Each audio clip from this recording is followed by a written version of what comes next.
Alors ce soir, on parlait des 5 éléments chinois, parler de la santé, parler du yin et du yang.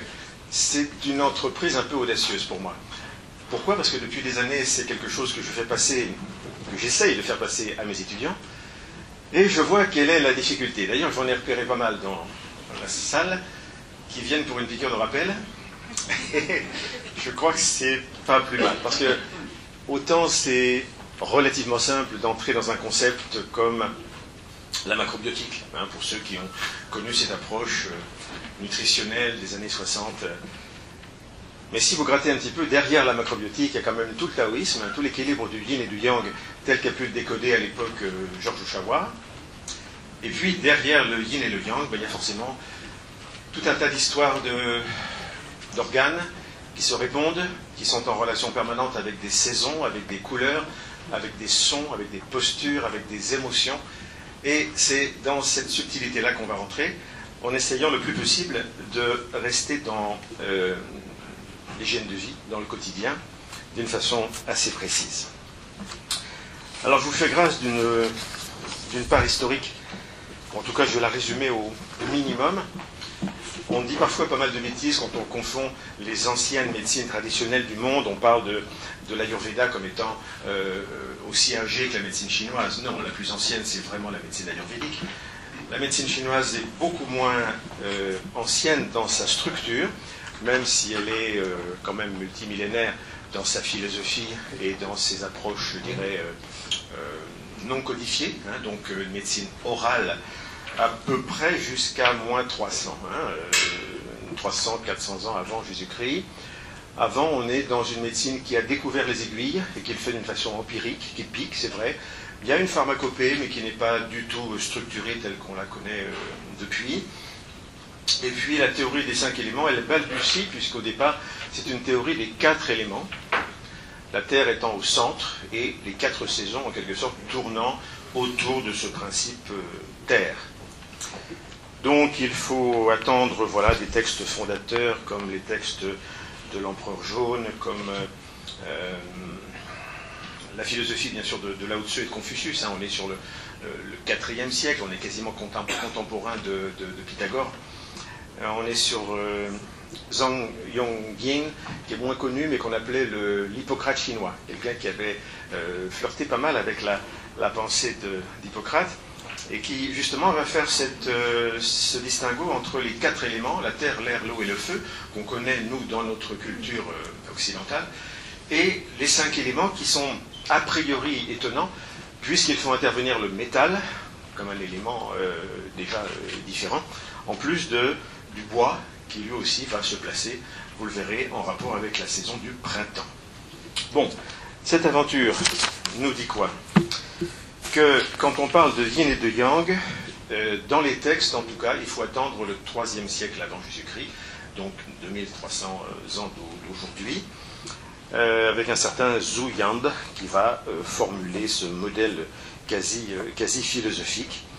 Et c'est à ce 3e siècle qu'on va se pencher sur cet équilibre de 2 forces, de 2 concepts plutôt, qu'on appellera des catégories, si on est très fidèle au texte primitif, c'est-à-dire que ce ne sont pas encore des énergies, ce ne sont pas encore des choses subtiles qui parlent à l'acupuncteur, mais ce sont plus des principes émanant d'un concept philosophique et qui observent la nature, qui observent l'univers et qui se disent, il y a tiens, la montagne, il y a là un côté au soleil, il y a un côté à l'ombre.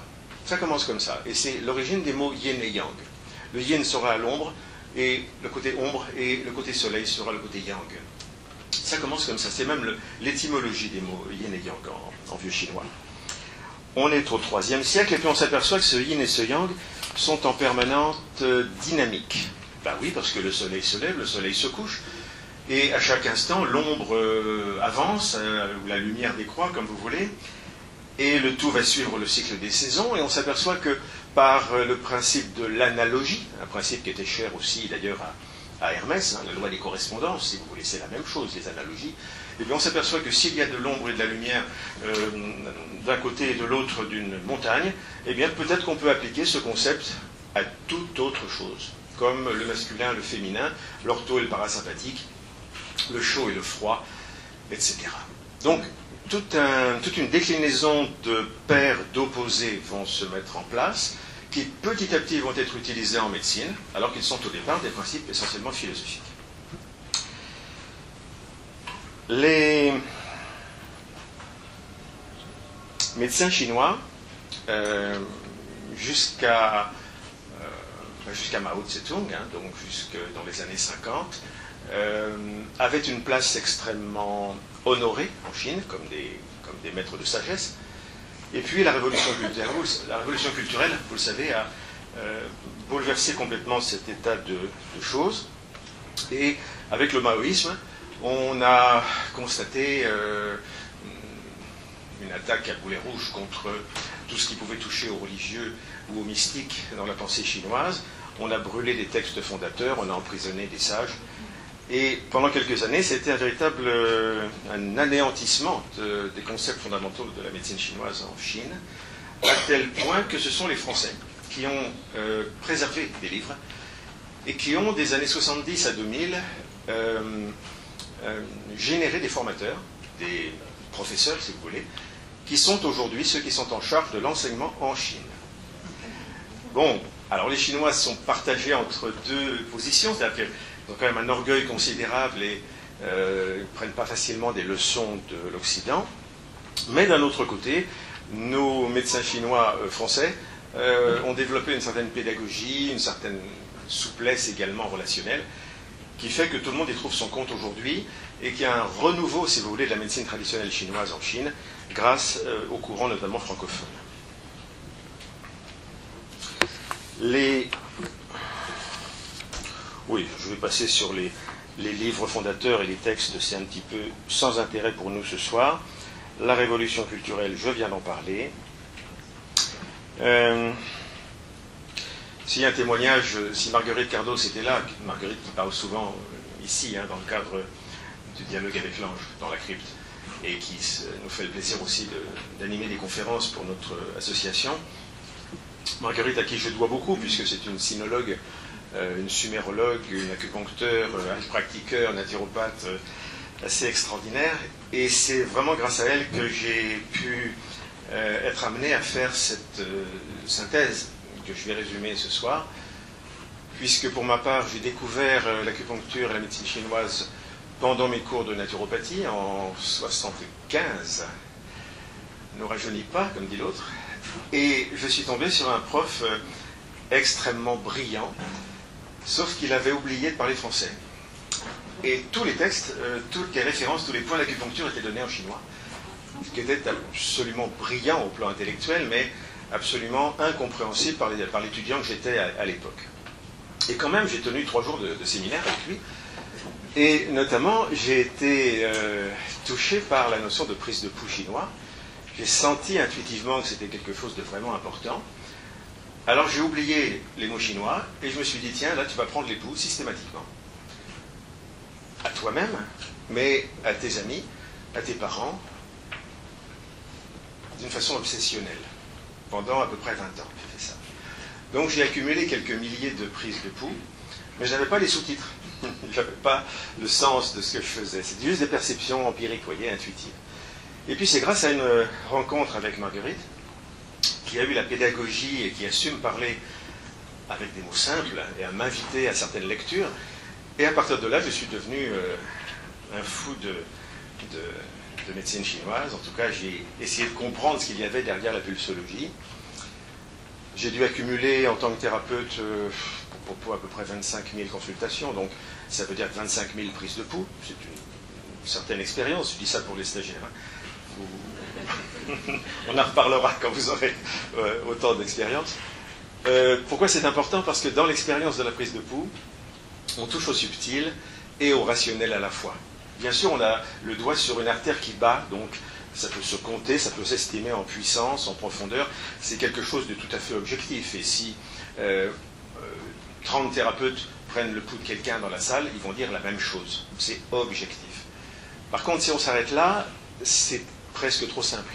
On peut décliner bien sûr un raisonnement de médecine chinoise, on peut en tirer des conclusions même en termes de choix de plantes, de choix de remèdes, de choix de points d'acupuncture, on peut en tirer des leçons en termes de correction alimentaire, c'est passionnant.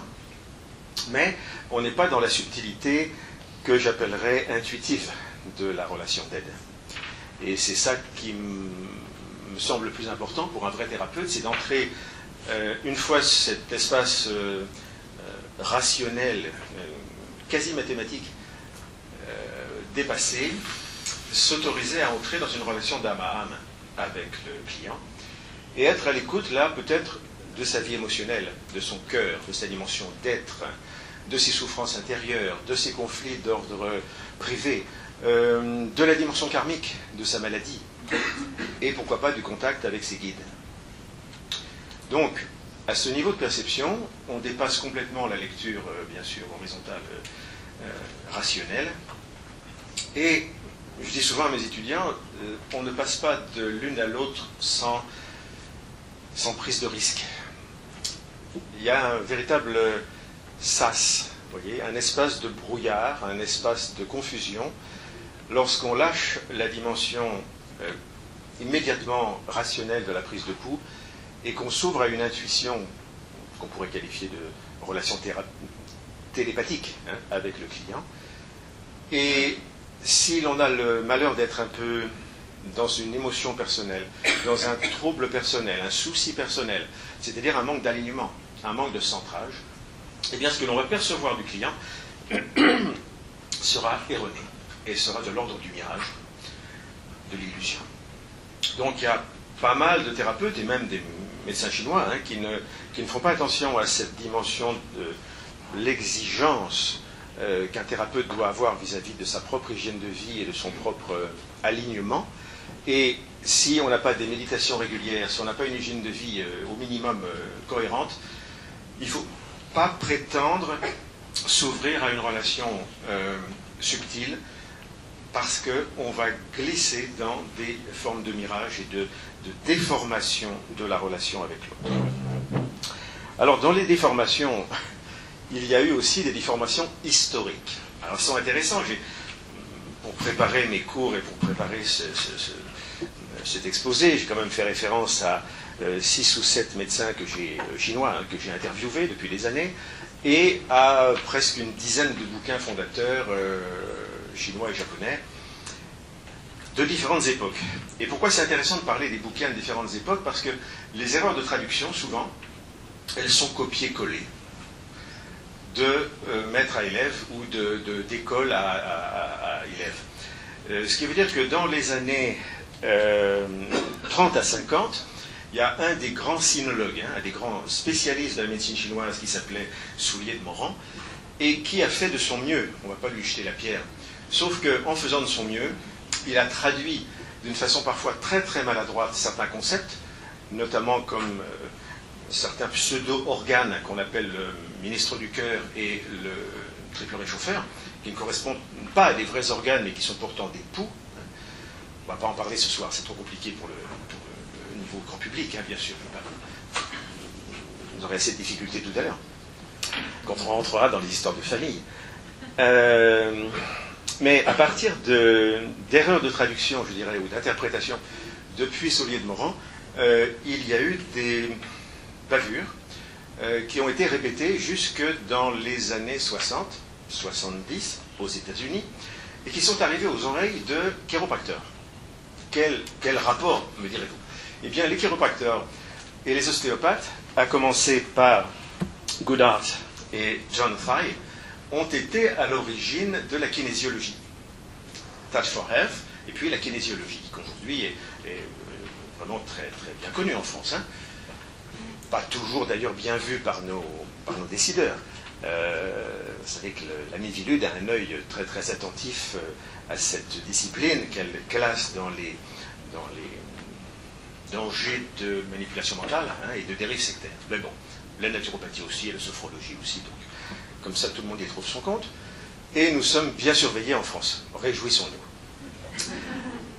Je veux juste vous dire que depuis les traductions de Soulier de Moran jusqu'aux reprises de la kinésiologie, Aujourd'hui, on a largement déformé certains concepts de médecine chinoise traditionnelle, et c'est bien dommage. Donc voilà, de temps en temps, il faut essayer de réajuster ce qui peut l'être, et c'est pas toujours facile. Qu'est-ce qu'on fait en naturopathie vis-à-vis de la médecine chinoise et vis-à-vis de la prise de pouls? Eh bien, en France, on ne fait pas grand-chose entre nous. À l'étranger, il est très très courant de voir des écoles qui intègrent naturopathie, médecine chinoise, médecine ayurvédique. C'est très fréquent. Certains même introduisent l'ostéopathie, d'autres introduisent l'homéopathie. Et donc à l'étranger, selon les législations des différentes nations, on a une forme de synthèse ou de melting pot, hein, dans lesquelles la médecine chinoise sera introduite. En France, la loi est bien claire, si on n'est pas médecin, on ne peut pas piquer, on ne peut pas donner de remède homéopathique, donc déjà homéo AQ réservé aux médecins, au sens officiel, hein, bien sûr, du terme. Quant à la médecine ayurvédique, elle est généralement à part, respectée autant qu'elle peut l'être, puisque aujourd'hui elle est plutôt considérée comme une approche pas méchante, pas dangereuse, pas trop sectaire, et qui n'a pas trop de prétention de guérir en France. Hein. Aller chercher un médecin spécialisé en médecine ayurvédique, c'est pas gagné, quoi. Vous ne le trouverez pas sur l'annuaire. Hein.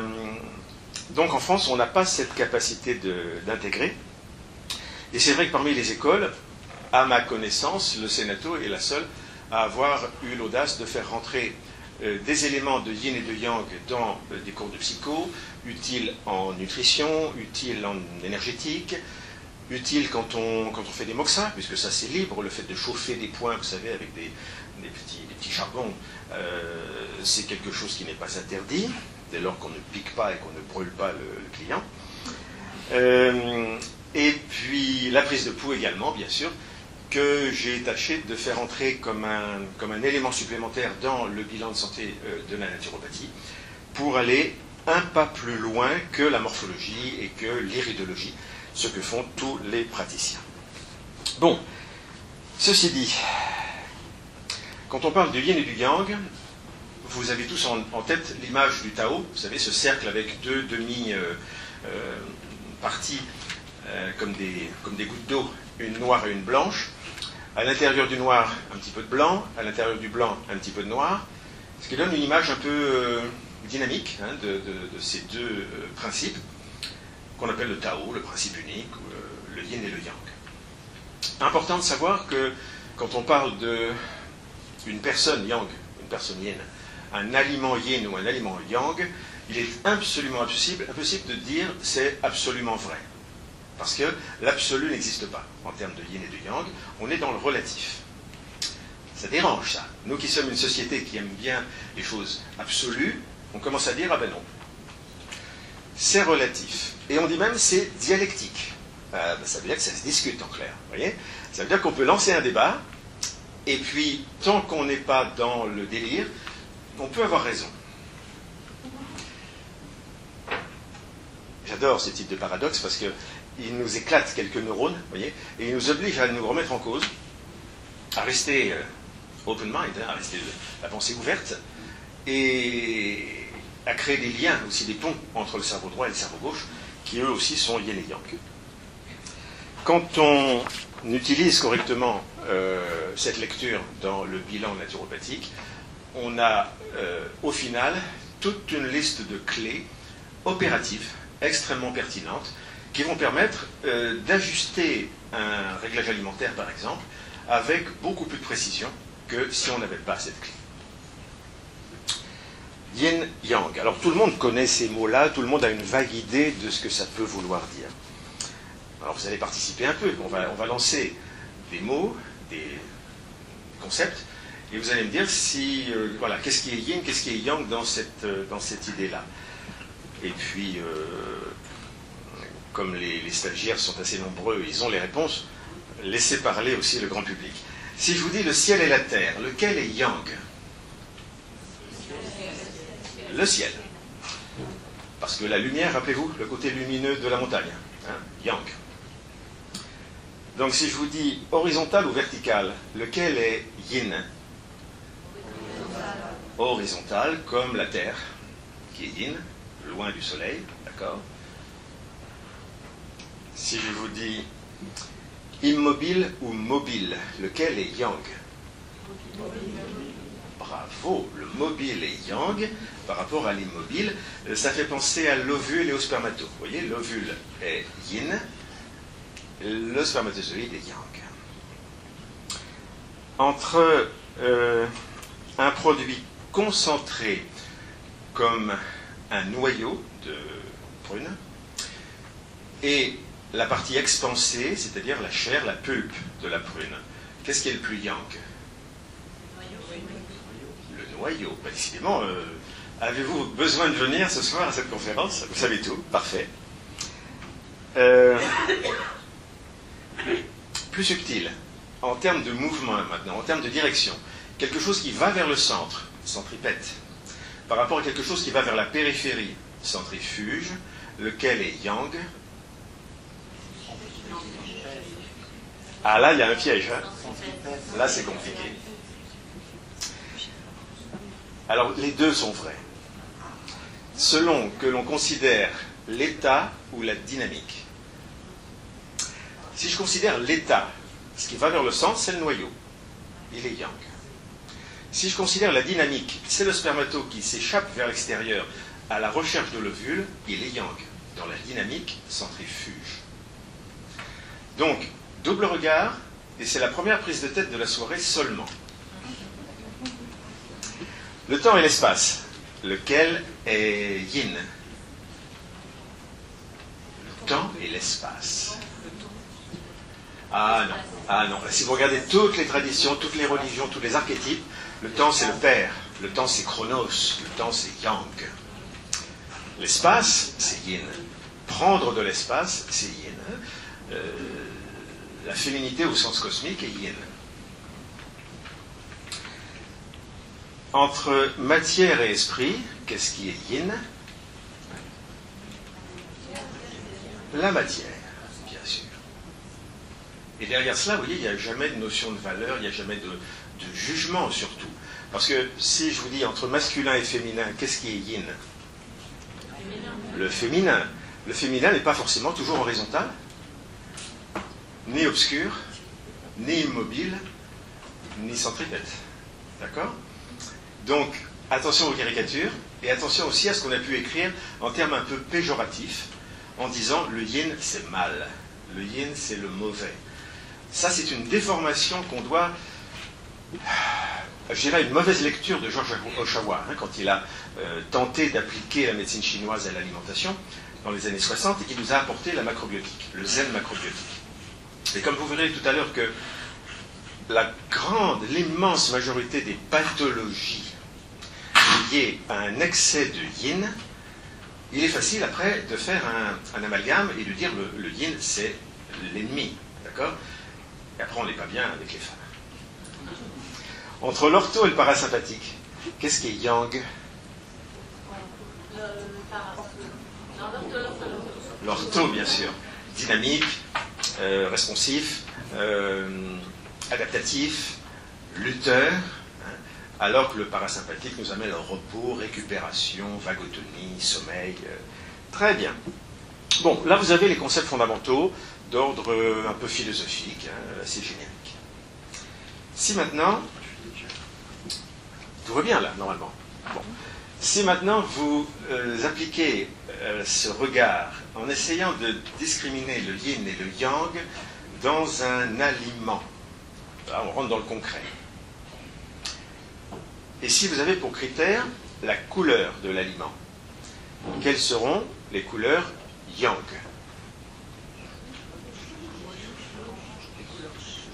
Jaune ou rouge, je prends, orange, je prends.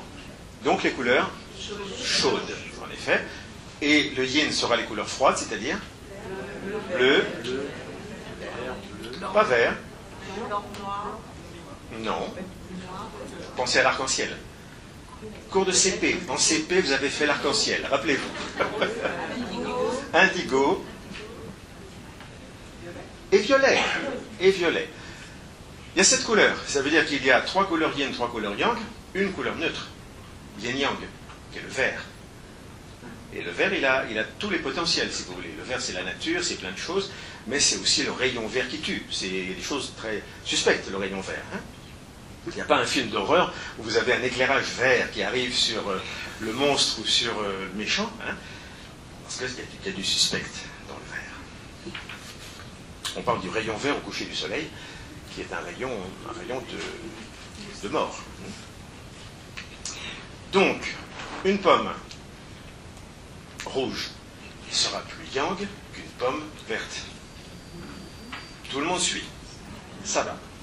Maintenant, en fonction de la taille, est-ce qu'une petite pomme est plus yang ou plus yin? Si elle est petite. Ah, on ne prend plus de risque là, hein? Elle est plus concentrée, elle est plus yang. Tout à fait.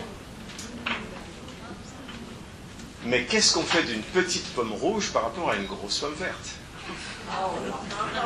Ou d'une petite pomme verte par rapport à une grosse pomme rouge? Parce que dans ce cas-là, j'ai du yin et du yang dans les deux cas, et la migraine arrive. Selon la forme, maintenant, pensez à des céréales, pensez à des graines de céréales. Vous avez des graines très rondes, comme l'orge, et vous avez des graines plutôt anguleuses, comme le sarrasin. Laquelle est la plus yin? L'orge, la forme ronde. Les rondeurs sont yin. Comme la terre, comme la lune, comme le ventre de la femme enceinte. D'accord? Le féminin nous appelle à cette rondeur. Les angles, c'est un truc de mec, hein. C'est un truc pointu, c'est un truc qui pique. Entre un fruit ou un légume creux, comme le poivron, et un produit plein, comme la betterave, voilà. Lequel est le plus yin? Poivron, betterave? Poivron, betterave? Le plus yin, c'est le poivron. Parce qu'il est creux, il est plein d'air, il est en expansion. Et rappelez-vous que le principe d'expansion, c'est yin. Même si c'est un poivron rouge. Par contre, si c'est un petit poivron rouge qui a gagné en piquant et qu'on appelle un piment, d'ailleurs, c'est la même famille, là, ça va se corser parce que la saveur va me donner une autre information. Il y a donc des saveurs yin et des saveurs yang. C'est un légume racine qui est relativement yin. Mais comme tous les légumes racines. Avec une bonne dialectique, on a réponse à tout et on se fait très plaisir parce qu'on a toujours raison dans ce type de dialogue. En termes de saveurs, donc, quelles sont les saveurs yang pour vous, qui vous font penser un peu au feu, au masculin? Donc les saveurs épicées, oui, piquantes, oui. Le salé, j'ai entendu, c'est juste. Et la saveur amère, voilà, qui est une saveur de grand, une saveur adulte, une saveur un peu austère, yang, comme papa. D'accord. Et donc on a des saveurs beaucoup plus yin, comme le sucré et comme l'acide, qu'on va comme par hasard retrouver en naturopathie comme étant plutôt nos ennemis, d'accord, comme étant plutôt des saveurs porteurs d'acidose, hein, ou d'intoxication sucrée. Donc on est en parfait accord avec la pensée chinoise quand on tire un peu sur les excès de sucre ou les excès d'acide. Ça marche. Et si je fais cuire un aliment, si je le fais griller, rôtir, je le passe au wok, est-ce que je le yinise ou est-ce que je le yangise? J'apporte du feu, j'apporte de la chaleur, j'apporte du soleil, c'est du yang. Donc je yangise mon aliment. C'est pour ça que quand vous choisissez du sarrasin et que vous avez besoin d'une alimentation plutôt yang, choisissez du kasha, du sarrasin grillé. Ou faites-le griller à la poêle. Vous voyez? À sec, vous lui donnez un petit côté blondi, hein, poêlé. Et n'arrivez pas au point de fusion, hein, au point de fumée, bien sûr. Mais là, vous allez donner une information yang à votre aliment. Dans la même logique, regardez comme la nature a bien prévu les choses. En hiver, il fait froid. Le froid, c'est plutôt quoi? Yin ou yang? C'est yin. Et spontanément, tout le monde mange chaud. D'accord? Donc on équilibre un environnement yin, froid, par une alimentation chaude. Et en été, inversement, la saison étant yang, on mange des produits crus, on boit des boissons fraîches. C'est logique. Hein. Il y a un instinct quand même qui nous dit t'as fait médecine chinoise là. Voyez. Quand vous avez des légumes qui rampent, comme les tomates, parce qu'une tomate, s'il n'y a pas de tuteur, c'est un rampant, hein, les cucurbitacées, les courges, etc. Et si vous prenez des plantes qui sont plutôt dressées, comme les céréales, comme le blé, lequel est le plus yang? Dressé, voilà. Pourquoi? Parce que c'est vertical. Et que vertical, c'est le symbole phallique. C'est un truc de mec. C'est un truc qui nous montre le ciel aussi, qui nous montre le soleil. Hein. Donc tout ce qui est dressé et vertical donne une information plutôt yang. Ce qui rampe est plutôt yin, lié à la terre. Et encore une fois, ce n'est ni bien ni mal. Pour l'instant, c'est juste une réflexion et quasiment une gymnastique intellectuelle. On verra si ça fait sens après en termes de bilan et en termes de pathologie. Un produit qui est riche en eau, comme une prune.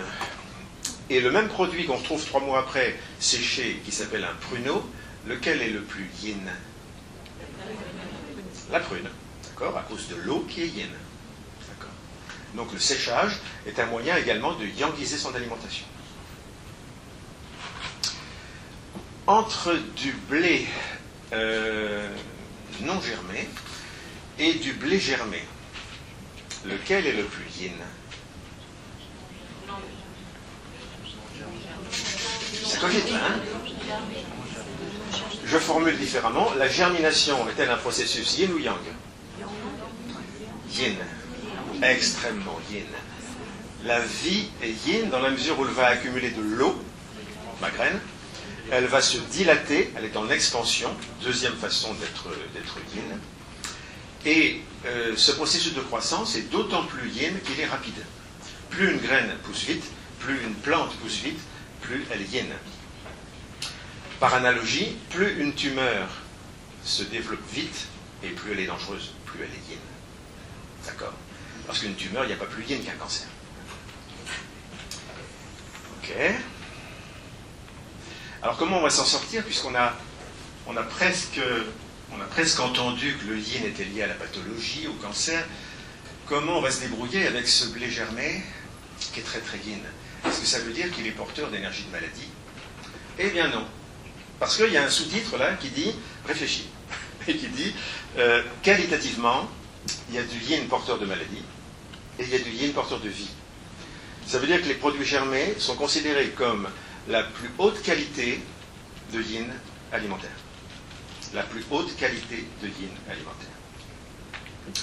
Après viennent les jus de légumes, après viennent voilà, tout un tas de produits crus, vivants, des algues, etc. Ok, pour la germination. Dans le même esprit, je pense que vous commencez à rentrer dans le jeu, en termes de conservation, un produit qui se garde longtemps, qui se garde une saison à la cave, et un produit qui pourrit vite, lequel est le plus yang? Celui qui se conserve. Hein, rappelez-vous, yang, le temps. Le temps, ça dure, ça se conserve, ça se dessèche. Alors que la fermentation ou la putréfaction, c'est quelque chose qui montre voilà, une conservation bien sûr moins bonne, donc un processus de mauvais yin. Autant la germination est un yin qualitatif, hein, autant la putréfaction ou le pourrissement d'une fraise par exemple, hein, même si elle est petite et rouge, on pourrait dire elle est yang ma fraise, mais non, elle est pleine de flotte, elle est sucrée et acidulée, elle pousse vite, donc elle est yin. Relativement yin bien sûr. Après, en termes de composition, pour ceux qui veulent s'accrocher un peu au plan biochimique, vous avez des métaux et des métalloïdes alcalins, hein, ou à fonction acide. On sait par exemple que calcium, magnésium, potassium, zinc sont plutôt des porteurs d'alcalinité, et que d'autres minéraux comme le soufre ou le silicium vont être porteurs d'acidité, au sens biochimique hein, du terme.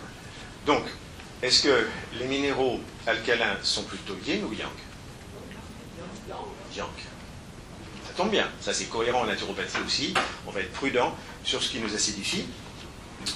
Et d'ailleurs, le soufre, qui est un des métaux les plus acidifiants, est très présent dans les produits animaux qu'on connaît aussi comme étant des produits acidifiants.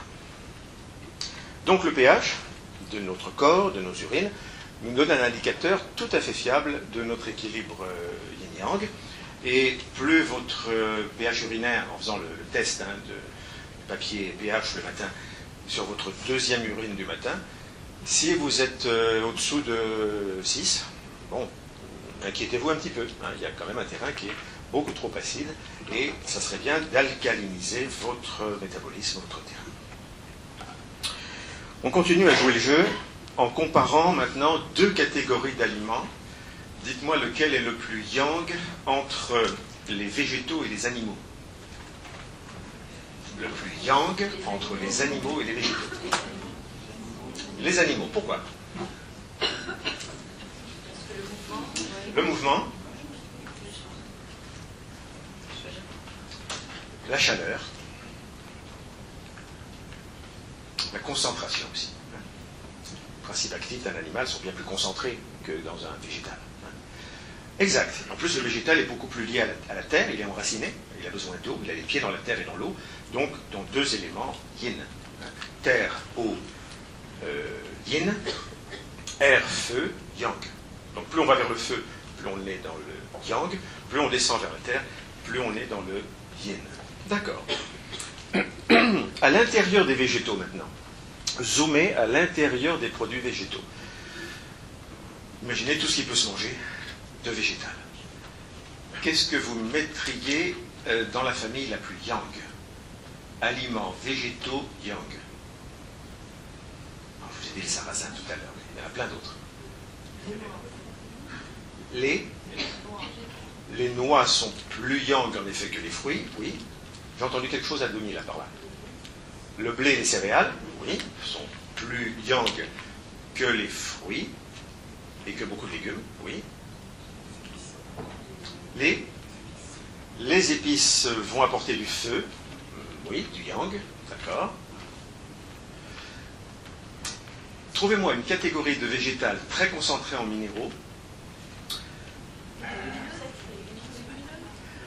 Les légumineuses, oui, mais qui sont encore plus proches d'un milieu salin. Les algues marines. Les algues marines sont d'excellents apports de yang, d'accord, alors que les algues d'eau douce sont plus yin dans leur énergie.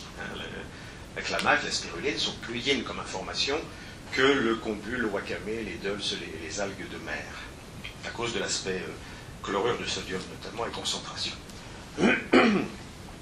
Parmi les végétaux, entre les fruits et les légumes, qu'est-ce qui est le plus yin? Les fruits. Pourquoi? Plus sucré, plus acide, plus aqueux, souvent. D'accord.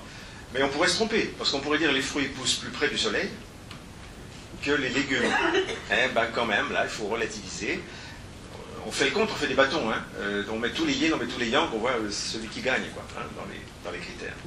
D'accord. À l'intérieur des fruits, quels seraient les fruits les moins yin ou les plus yang? Fruits plutôt yang. Banane à cause du potassium, je prends, même si elle est bien sucrée, mais elle est dressée. Vous savez qu'un régime de bananes, ça pousse comme ça. Vous les voyez chez le marchand comme ça, mais dans la nature, ça pousse comme ça, les bananes. Donc c'est dressé vers le ciel. Les petites baies, les fruits rouges, oui, mais attention à l'acidité. Attention à l'acidité. L'orange est un yin de yin, comme on dit. Yin par son sucre, par son acidité, par son eau. La pomme est beaucoup plus yang. Les dattes sont très sucrées. La date fraîche est très yin. Alors après, paradoxalement, en vieillissant, elle se sèche, elle se yanguise, mais elle se concentre en sucre. Ça se discute. Ça se discute. Maintenant, le diabétique, lui, sait bien que les dattes, c'est pas bon pour lui, et comme il souffre d'une maladie yin, il se dit, la date, c'est yin. Et là, il a raison. Vous voyez, dans la dialectique, on comprend tout de suite. Ok. Parmi les animaux, vous savez, sur Terre, on mange plein d'animaux. Hein. Pensez pas seulement à ce qu'a fait le boucher, mais voilà, tout ce qui se mange comme animal sur Terre, quels seraient les animaux les plus yang de yang? Les animaux carnivores, oui, c'est dans la bonne famille, eux-mêmes s'alimentant de yang, oui. Les animaux sauvages, plutôt que les animaux domestiqués, c'est vrai, c'est vrai. Une chèvre est plus yang, plus rebelle, plus mobile, elle monte sur ses pattes arrière, elle va manger des pommes, elle est espiègle, mais à côté d'une vache qui est beaucoup plus lymphatique, hein, donc yin. Et puis pensez, oui. Les volailles sont plus yin, non? Ah oui, surtout celles qui volent, bien sûr. Parce qu'elles quittent la terre, elles vont vers le ciel, elles ont gagné de la mobilité. Donc c'est vrai qu'un poulet, c'est plus yang qu'un mouton. Ouais. C'est plus yang, ça bouge. Ça bouge et ça quitte la terre, donc ça va vers le yang. Et ça gagne en mobilité, c'est plus yang le poulet. Un poulet grillé est 2 fois plus yang, un poulet grillé et salé est 3 fois plus yang, un poulet grillé, salé, fumé est 4 fois plus yang, et un poulet grillé, salé, fumé aux épices est 5 fois plus yang. Vous voyez comment on peut jouer avec les mots et les aliments. Et les animaux marins? Les animaux marins ont du sang froid si ce sont des poissons, chaud si ce sont des mammifères. Normalement, on essaye de ne pas manger les dauphins. Mais vous savez qu'on trouve des dauphins dans les boîtes de thon, hein, c'est hélas. Bah, c'est comme ça, c'est terrible, mais ça se fait comme ça la pêche. Donc, les animaux marins sont chauds, sont beaucoup plus yang, bien sûr, d'ailleurs c'est des mammifères, c'est pas des poissons. Mais les poissons sont comme des algues ayant pris leur autonomie. Donc en termes d'énergie, ils sont d'un bon yin, mais d'un bon yang, dans la mesure où ils ont la mobilité, ils ont la concentration minérale, ils ont les bons oméga, enfin, le poisson est tout à fait incomparable avec la viande. Je suis en train d'écrire un 31e bouquin là-dessus. Parce que c'est intéressant de réhabiliter le poisson, notamment dans les circuits bio, hein, et pour les végétariens. Pour ceux qui ont peur de prendre de l'animalité, par exemple, dans les poissons, il n'y a pas.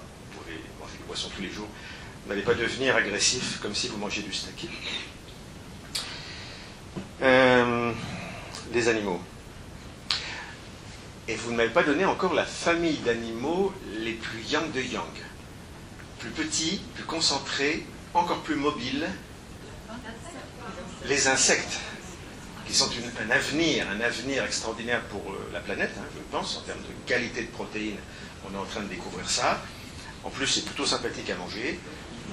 Mais essayez. C'est dans la tête, hein, que ça se passe. C'est dans la tête. Mais en tout cas, c'est extrêmement yang. Et à l'opposé, si vous cherchez des familles d'animaux yin de yin,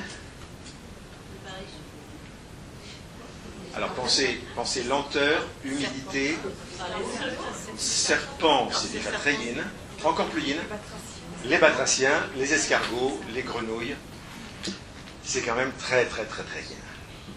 D'ailleurs, on le sait, et on rajoute de l'ail, on les fait sauter, on les cuisine pour essayer d'apporter un équilibre. Mais à part quelques gamins qui découvrent les escargots en les mangeant dans le jardin, c'est généralement quelque chose qu'on ne fait pas.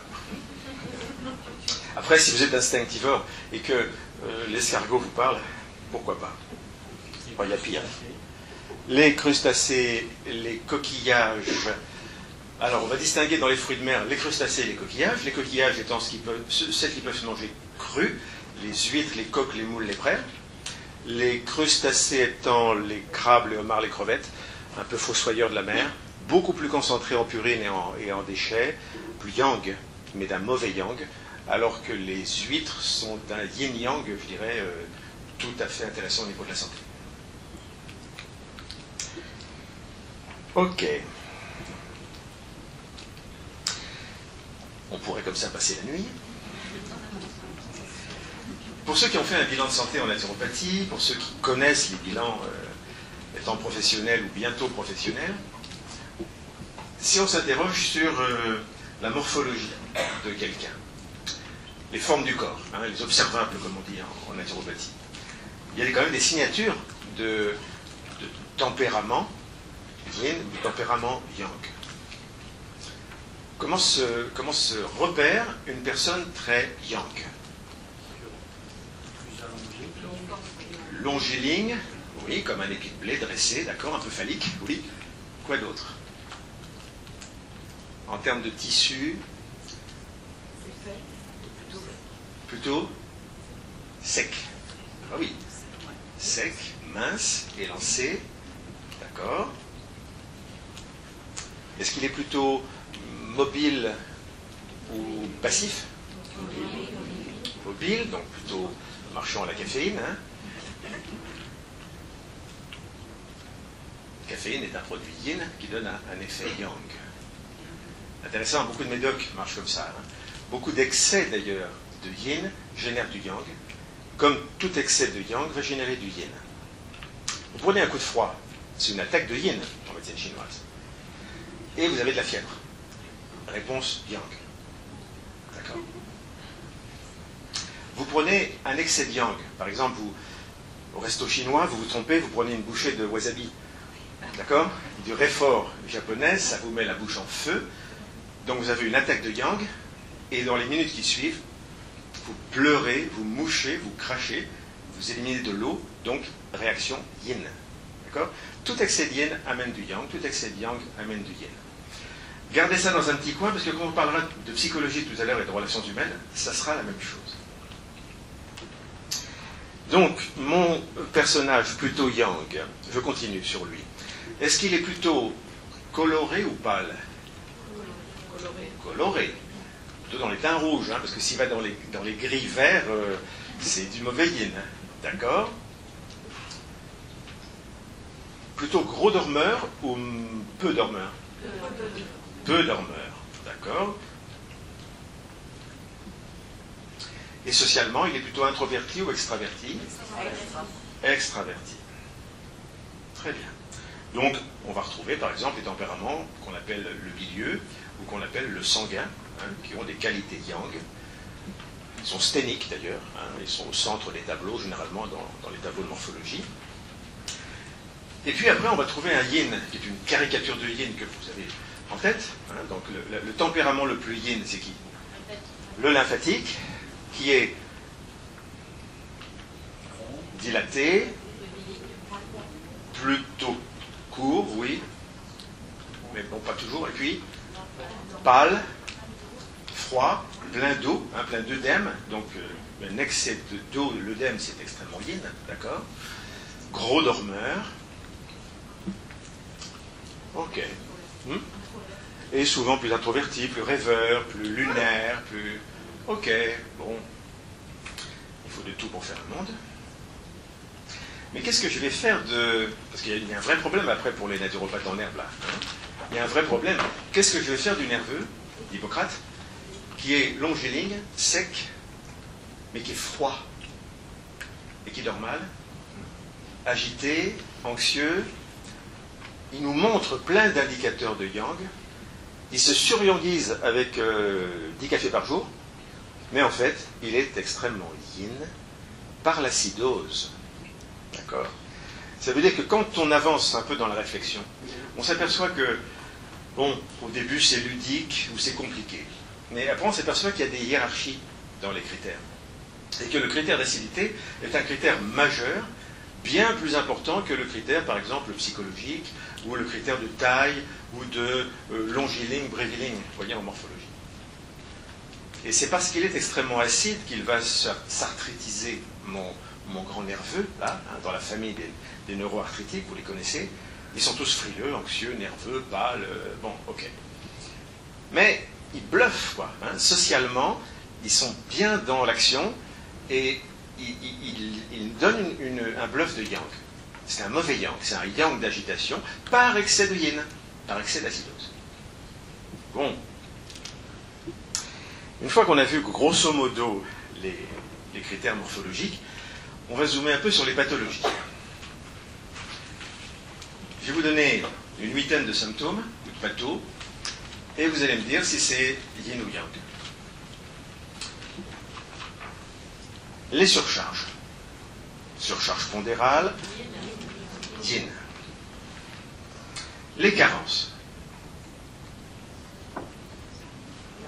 On réfléchit, une carence c'est un vide, c'est un creux.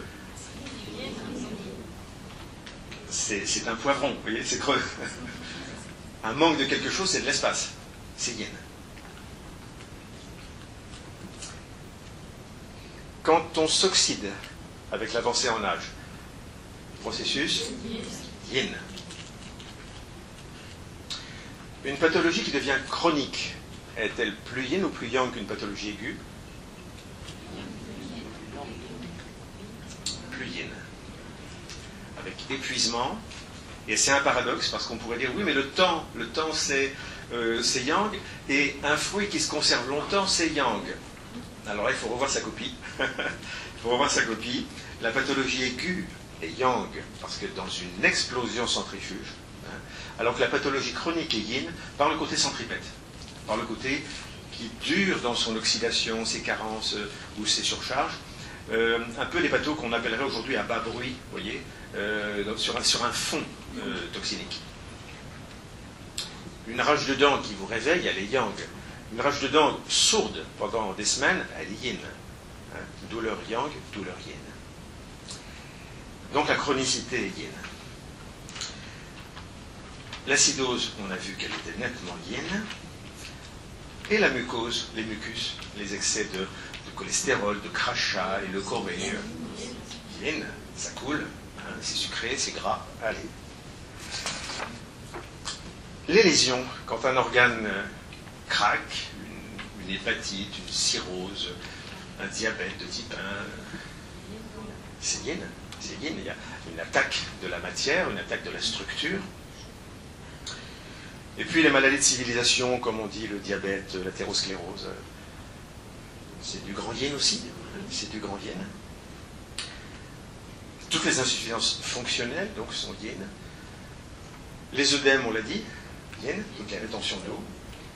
Et le cancer, la tumeur, qui est un exemple extrêmement pertinent de yin qui flambe, hein, à commencer par la verrue, qui est un petit yin, un kyste à l'ovaire, un petit peu plus intéressant, et puis un fibrome, un cancer, qui sont des attaques de yin malin, avec toutes les caractéristiques d'ailleurs de, vous voyez, le côté mystérieux, obscur, caché, prolifération rapide, prise d'espace, yin. C'est d'ailleurs une des... c'est une aparté, mais qui n'est pas loin de ce que je vous dis là. Quand Rudolf Steiner avait observé le gui dans la nature, il avait observé que le gui, sur un arbre, avait tous les critères du cancer chez l'homme. D'accord?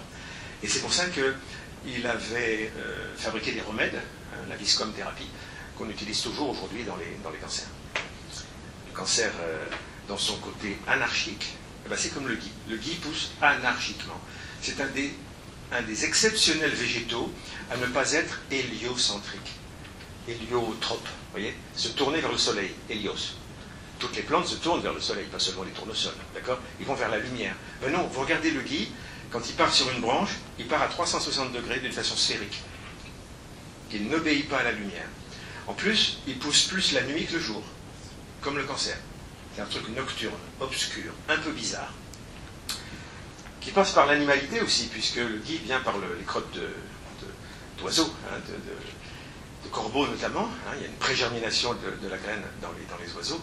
Et ce passage par l'animalité, chez Steiner, c'était un critère déterminant, puisque pour lui, il n'y a pas de cancer sans passer par le plan émotionnel, par une mauvaise gestion de nos émotions animales en nous.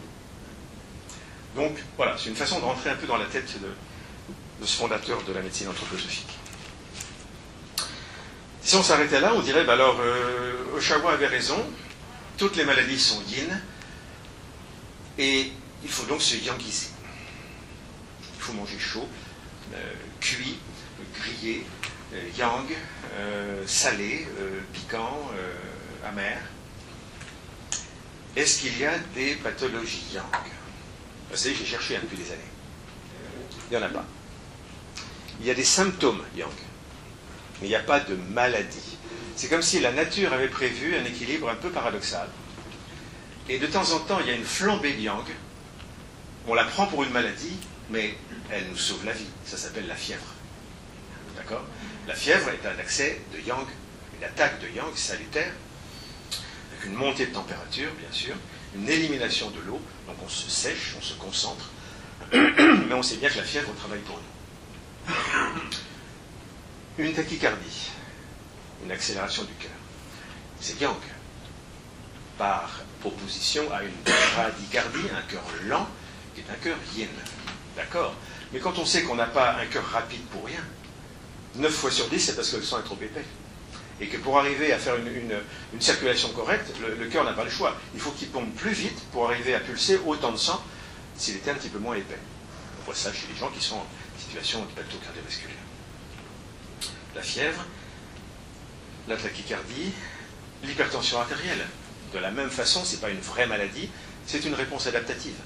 Une réponse au stress, une réponse à un excès de sel, une réponse à telle ou telle souffrance d'organes. Mais en soi, ce sont des symptômes qui nous intéressent, qu'on doit respecter. Tirer à boulet rouge sur une hypertension en prenant un hypertenseur sans se poser la question du pourquoi, c'est complètement absurde. En plus, il y a tellement de causes à l'hypertension. Et puis, quel est le processus dont on parle beaucoup dans beaucoup de pathologies aujourd'hui, qui est le lit de toutes les pathologies dégénératives et des maladies auto-immunes? L'inflammation. L'inflammation, c'est du feu. Le feu, c'est du yang. Mais en l'occurrence, c'est un feu qui est un indicateur de réactivité quand même. Un indicateur de lutte, d'allergie à la limite. Donc, vous voyez, on n'est pas dans des vraies maladies. On n'est pas dans des lésions. On est dans des symptômes qui nous interpellent, qui nous font réfléchir et qui nous pointent du doigt peut-être une réflexion plus causale. Bon. Clés à retenir. Parce que là, on a parlé depuis une demi-heure d'alimentation. Je vais vous aider à aller à l'essentiel quand même. Retenir le plus important de tout ce qui a été dit. Ça tient en peu de mots. Comment équilibrer le cru et le cuit déjà? Quelle est la part de cru et de cuit dans votre alimentation? Plus la part de cru est importante, plus vous allez vers le yin, de qualité, mais vers le yin quand même, et plus la part de cuit est importante, plus vous allez vers le yang. Il faut arrêter un jour de croire en la pensée unique et se dire la vérité est chez Kousmine, ou chez Seignalais, ou chez Oshawa, ou chez Kieffer, ou chez n'importe qui. Voyez, ça ne marche pas comme ça. Si vous regardez quand même 4000 ans, 5000 ans de culture ayurvédique, ils mangent largement cuit. Vous regardez 4000 ans de culture chinoise, ils mangent du riz blanc. Et pas trop de cru. Et ces gens-là sont en bonne santé, et ces gens-là n'ont pas des taux particulièrement alarmants de maladies chroniques ou dégénératives. Donc, je sais quand on sort tout neuf de nos écoles, souvent on est plein de zèle, plein d'enthousiasme, et on veut prôner l'alimentation vivante, les graines germées. Ok, ou pas. Ou pas. Important pour ceux qui vont passer leur examen bientôt. Vous savez, on passe tous des examens tous les jours à la maison. Donc, je veux dire que le mot-clé, c'est l'individualisation. C'est l'individualisation. Si vous commencez à mettre un client qui est en situation chronique, en sous-vitalité, au cru, en hiver, vous allez vous dire, c'est drôle, ça ne marche pas. Et pourtant, dans les livres, c'est marqué que c'est bien, quoi. Hein. Puis j'ai des profs qui m'ont dit que c'était génial pour revitaliser. Ben oui, mais je vais attaquer mon malade, qui est yin par constitution, yin par le climat, yin par sa patho, et je lui rajoute du yin cru. Attendez, yin plus yin plus yin plus yin, c'est la tombe. Avec beaucoup d'humour d'ailleurs. En 60, Georges Oshawa, le père de la macrobiotique, donnait une recette dans le petit livre Le Zen macrobiotique. Il donnait une recette pour trucider sa belle-mère quand même. Avec un humour très japonais. Il disait, entretenez de bonnes relations avec votre belle-mère, mais offrez-lui tous les matins un petit déjeuner continental, en commençant par un bon jus d'orange, qui sort bien sûr du frigo, yin de yin. Continuez avec un café au lait, continuez avec des viennoiseries bien sucrées, Et puis, qu'est-ce qu'on peut imaginer encore? Un truc bien yin. Un petit encas. Oui, forcément, il faut sucrer son café aussi, ou son chocolat. Ok. On va apporter une abondance de crudité en début de repas, bien arrosé de vinaigre, avec une sauce bien vinaigrée ou plein de citron. C'est tellement bon le citron. D'accord? Et on va continuer comme ça jusqu'au soir. Et en quelques mois, normalement, ça fonctionne. D'accord? C'était l'humour de Chawa, ça. Donc, pensez ou repensez l'équilibre cru-cuit dans votre alimentation. D'ailleurs, le corps ne se laisse pas embarquer comme ça dans une hérésie. Hein. Il vous dit, au niveau de l'intestin, je pourrais avoir moins de fibres, s'il vous plaît. D'accord? Et j'ai quand même vu des professionnels qui continuaient de donner des fibres sur des diarrhées parce que c'est cru, c'est vivant et que c'est dans les livres. D'accord? Le médecin qui n'a pas fait un jour de diététique, il sait qu'il faut donner un régime sans résidus à quelqu'un qui fait de la diarrhée. D'accord? Donc, pas une crudité, pas une fibre. Et du bon riz blanc, j'insiste. Personne sur Terre ne mange du riz complet, sauf les naturaux et les clients des boutiques bio depuis 1960. Mais oui, c'est un vrai témoignage. Personne sur Terre ne mange du riz complet. Arrêtez. Après, vous prenez vos risques, hein, si ça vous intéresse, mais non seulement vous avez la fibre qui vous irrite, en plus vous avez l'acide phytique, hein, la balle qui entoure la céréale. Mais bon, chacun prend ses risques. Hein. Donc, premier critère, cru-cuit. Deuxième critère, acide-base. Bien sûr, là on se retrouve vraiment dans nos fondamentaux naturopathiques. On fait la chasse aux aliments acides ou acidifiants. Vous les avez tous, les listes hein, sont dans tous les bouquins. Tous les aliments qui ont le goût acide en bouche. Soda, boisson acide, vin blanc,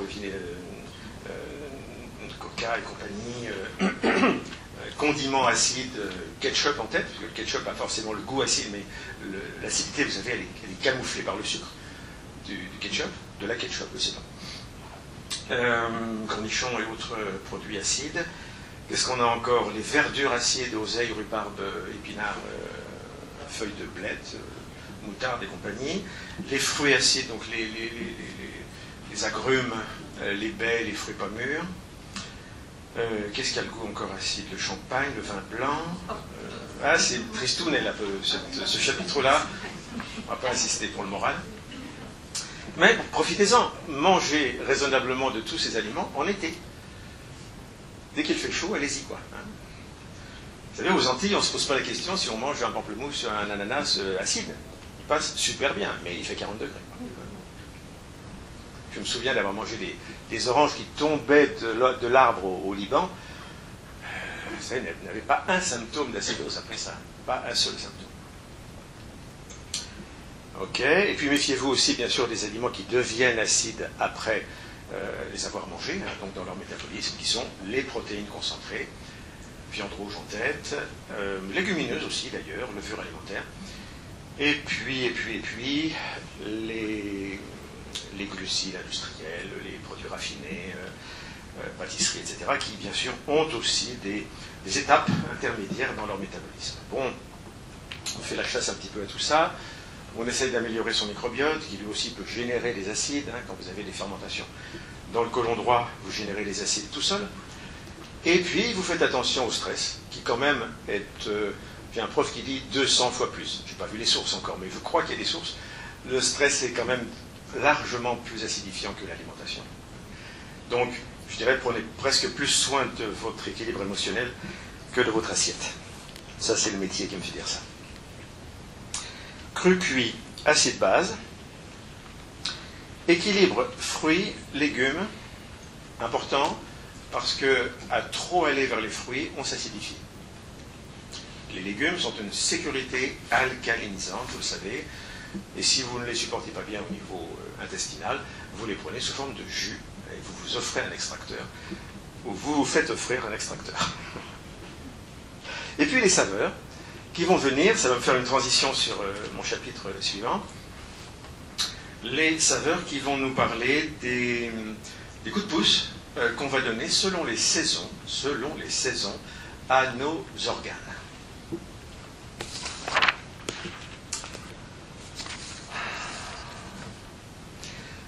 Avant de rentrer dans ce chapitre qui est un petit peu intellectuel, je voudrais vous faire prendre vos propres pouls. C'est simple. Et vous allez commencer par prendre le pouls de la carotide, comme font tous les sportifs. Hein. Donc vous allez par là, à côté du bloc thyroïde, vous passez sous le muscle qui est là, le scom. Toc, on l'appuie, et vous me dites ça va. Hein. Ça va même puissamment, normalement régulièrement. N'appuyez pas les deux côtés en même temps, sinon vous tombez. Vous privez le cerveau d'un peu d'oxygène. Donc, normalement, c'est équilibré. Toc. C'est le geste que vous prenez si vous avez fait votre brevet de secourisme, hein, pour voir si votre client est encore vivant. Ok. Ça vous donne une idée de la pulsation d'une artère qui bat selon les rythmes cardiaques. Il y a plein d'artères sur le corps qui sont passionnantes à les palper, hein, des tempes jusqu'aux pieds, que connaît le médecin d'ailleurs, hein, quand vous faites faire un écho-doppler, vous savez, il passe l'appareil sur tous les plis du corps où on peut palper écouter des sons venant des artères, et il vous donne un bilan sur l'état de vos artères. Bon. Ce qui va nous intéresser ce soir, c'est l'artère radiale. Radiale, c'est du côté du radius, et le radius, c'est du côté du pouce. Donc là, vous avez une artère qui passe ici. Alors comme je suis devant vous, c'est là, d'accord? Côté pouce. Côté pouce. Et pour bien prendre ce pouls, vous allez le prendre avec les 3 doigts de votre main gauche. Comme ça.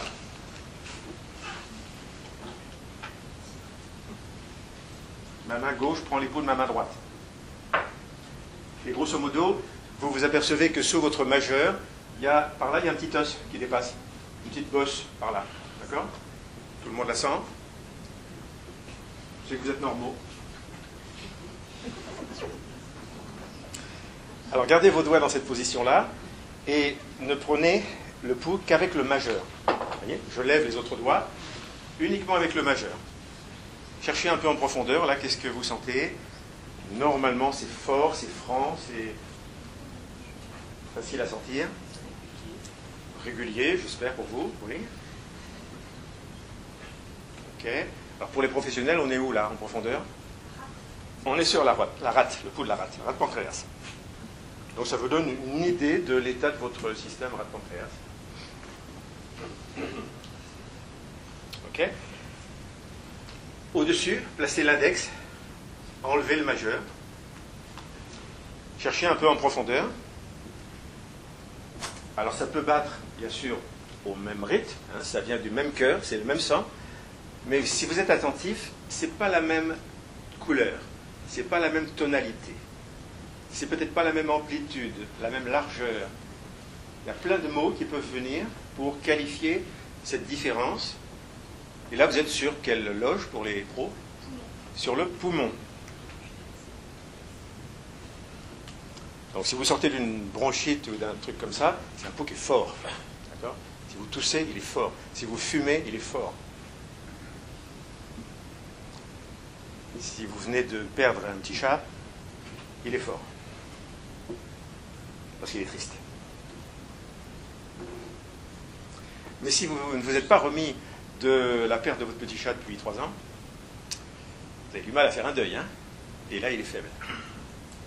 Tiens, il y aurait donc un rapport entre le poumon, les émotions, la tristesse, la déprime. Vous voyez, c'est une façon d'entrer, d'une façon ludique, dans un univers complètement différent. On oublie ce poignet, on change de poignet. Donc, avec la main droite, vous prenez les pouls de la main gauche. Avec le majeur, écoutez en profondeur. Et si tout se passe bien, normalement, c'est le plus fort ce soir. Il est battant, il est puissant, il est débordant, un peu dilaté, un peu tendu comme une corde de violon. C'est le pouls du foie.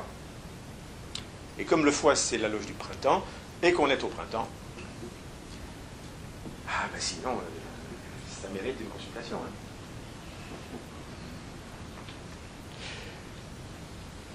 Enlevez ce doigt, mettez l'index juste sous le pli de flexion, d'accord? L'index, un peu en profondeur, et là vous écoutez, vous écoutez, vous écoutez. Il est différent. Il nous parle du cœur. Donc il nous parle d'amour.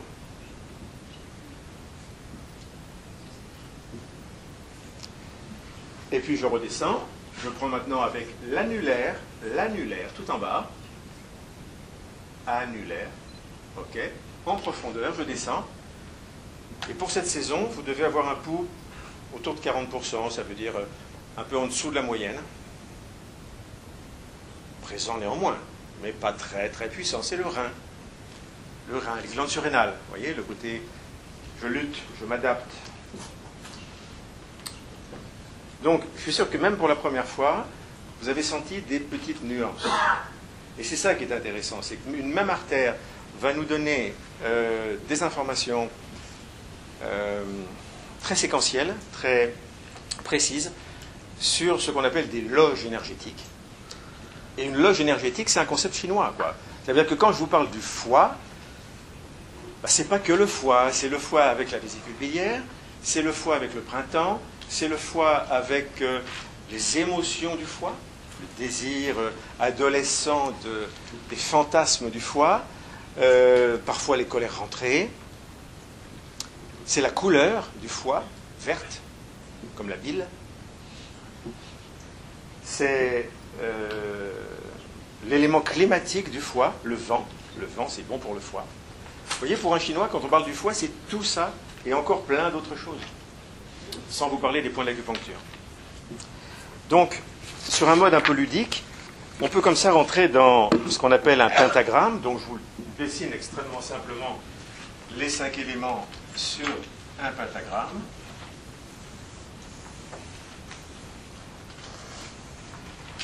Et on va poser le foie, donc, ici, à gauche.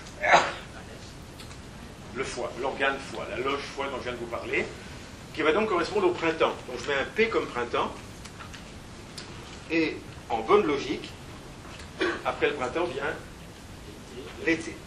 Donc l'été va être ici, et va nourrir une loge qui s'appelle le cœur. Cœur. C'est simple.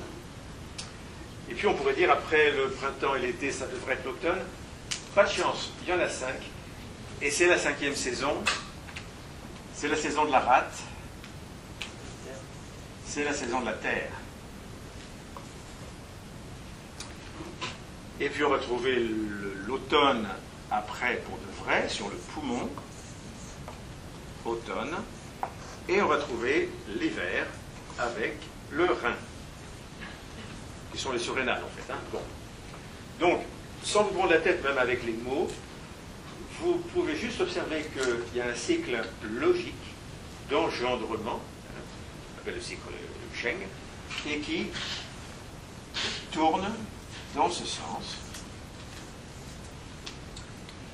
Et c'est pas la peine d'avoir fait médecine chinoise, tout le monde sait que les saisons tournent dans cet ordre-là. Bon, soit la rate, c'est un peu paradoxal, avec une 5e saison, sinon ça ne serait pas un pentagramme, ça serait un carré.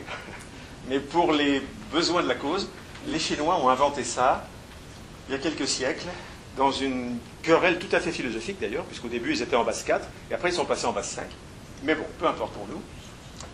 Et à partir de ce simple cercle, on peut jouer sur un mode linguistique, sur un mode analogique. Dans les histoires de famille, par exemple, si une saison est la mère de la saison qui suit devient sa fille. Vous êtes d'accord? Donc, l'été est la fille du printemps. Quelle est la mère du rein? Le poumon. D'accord? L'automne, si vous voulez, la mère de l'hiver. Là, vous devenez géniaux, hein, si vous rentrez dans ça. Parce que, de la même façon, vous pouvez imaginer quelle est la petite fille du foie. Ah bah oui! La petite fille sera la rate. Si le foie est la mère, fille, petite fille. Or, les Chinois nous enseignent que si la mère est une bonne mère, la grand-mère n'aime pas l'indiscipline de sa petite fille. La grand-mère, elle est pleine de sagesse. Et elle va engendrer un autre cycle qu'on appelle le cycle de modération.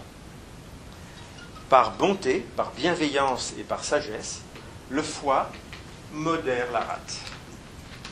Le cœur modère le poumon. Le poumon modère le foie. Vous voyez, toujours une action de la grand-mère sur la petite fille. Et tout se passe bien, normalement. Et puis, alors ça on trouve dans tous les livres de médecine chinoise, et dans quelques livres seulement, on vous parle d'un troisième cycle, le cycle Wu, qu'on appelle le cycle d'insulte, ou d'outrage, ou de destruction. Et ça se fait pas. On a un tel respect des ancêtres en Asie, en Orient. Et là, c'est la petite fille qui insulte sa grand-mère. La petite fille, par exemple la rate, se met à insulter sa grand-mère le foie. Et ça, c'est grave. Et on va le trouver dans des pâteaux lourdes. Où le cœur va se mettre à insulter sa grand-mère, le rein. Vous voyez, la petite fille va insulter la grand-mère. Et là, c'est du lourd, généralement, c'est du lésionnel ou c'est du psychiatrique. Il est normal que ces choses-là vous semblent un petit peu bizarres, nouvelles, compliquées. Mais rentrez comme des enfants dans un conte, dans une histoire. Retenez que le bois, c'est un P ça? Ah oui, printemps. Donc bois, feu, terre pour l'automne, air pour le poumon et eau pour l'hiver. D'accord? Donc bois, feu, terre, air, eau, ça tourne. Sur cette... J'ai pas dit métal? Qu'est-ce que j'ai dit? J'ai dit air parce que c'est la même chose chez Hippocrate. Mais allez, ça s'appelle le métal. Merci. Mais quand on pense au poumon, parfois c'est plus simple de dire le souffle, l'air, voyez, mais c'est le métal au plan philosophique. D'accord. Donc, si vous rentrez dans la tête des tout petits Chinois qui apprennent ça à l'école, ou même probablement avant dans leur famille, on leur dit regarde la nature, regarde la nature. Le bois est nourri par l'eau. Ah oui, l'eau, l'hiver, nourrit le printemps. Donc, le bois, qui est là au printemps, il est nourri par sa mère, l'eau. Ok. Mais, de la même façon, le bois nourrit le feu. Tous les enfants comprennent qu'on nourrit le feu en mettant du bois. Ok. Et puis, qu'est-ce qu'on fait des cendres? Les cendres du feu vont nourrir la terre. Ok. Donc, le feu nourrit la terre. Et puis on comprend aussi que la terre va céder ses minéraux, ses métaux, c'est-à-dire qu'on va concentrer des métaux dans la terre, et que ces mêmes métaux vont nourrir l'eau pour faire de l'eau minérale. D'accord? Les nappes phréatiques, les torrents, etc. Donc dans la nature, on trouve exactement ce cycle qui va nous permettre de comprendre comment les saisons sont les mères et les filles l'une l'autre. Et ça tourne dans ce cycle d'engendrement qui généralement est positif. Généralement. Parce qu'il suffit d'un trouble saisonnier pour que ça ne se passe pas toujours bien. Mais bon, le climat s'en mêle aussi. De la même façon, vous allez comprendre le cycle de modération, c'est-à-dire l'action de la grand-mère. Comment est-ce que la terre peut modérer, limiter le bois dans la nature? Qu'est-ce qu'on fait avec de la terre pour limiter la progression des arbres? D'accord.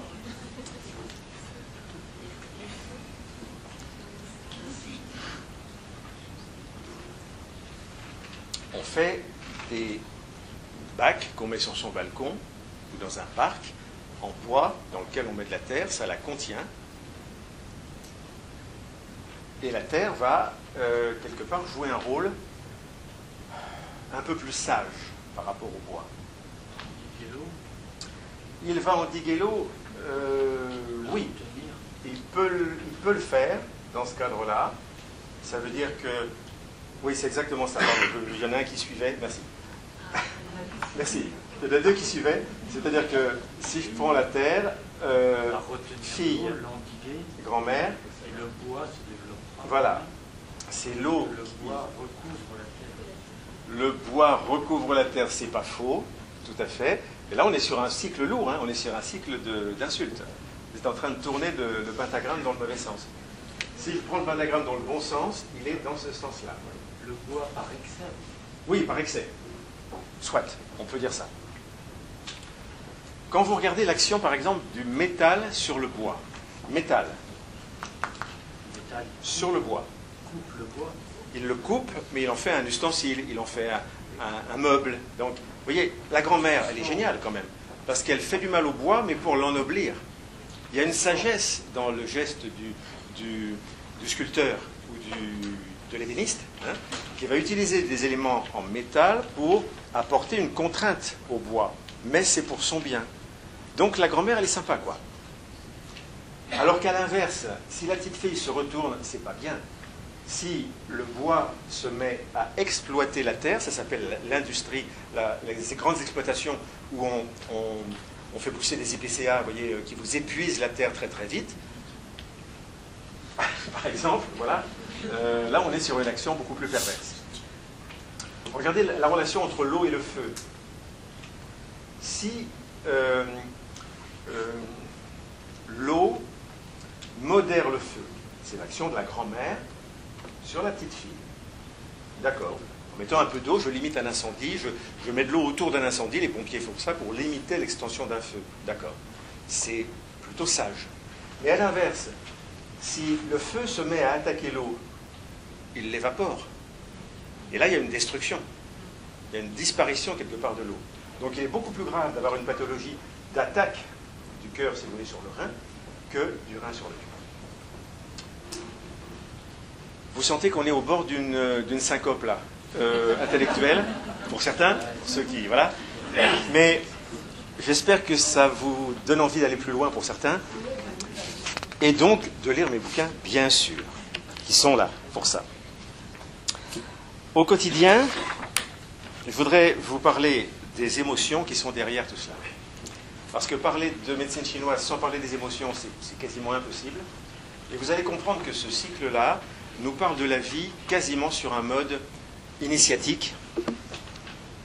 Et il nous dit que les émotions sont nos amis quand on les gère bien, quand on en a le mode d'emploi, si vous voulez. Et là aussi, depuis que Saulier de Morand et les kinésiologues ont écrit des bêtises dans les années 60, les bêtises ont la vie dure, vous savez, et elles se répètent souvent plus facilement que les vérités.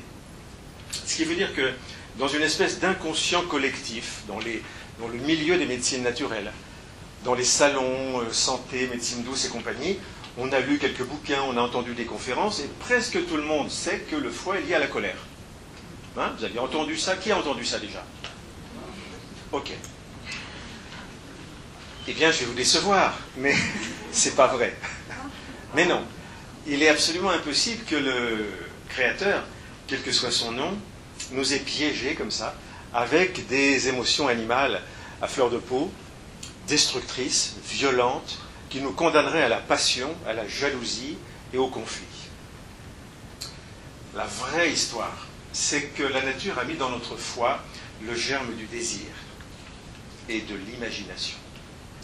Ça, ce sont les vraies émotions que connaissent les vrais médecins chinois, liées au foie.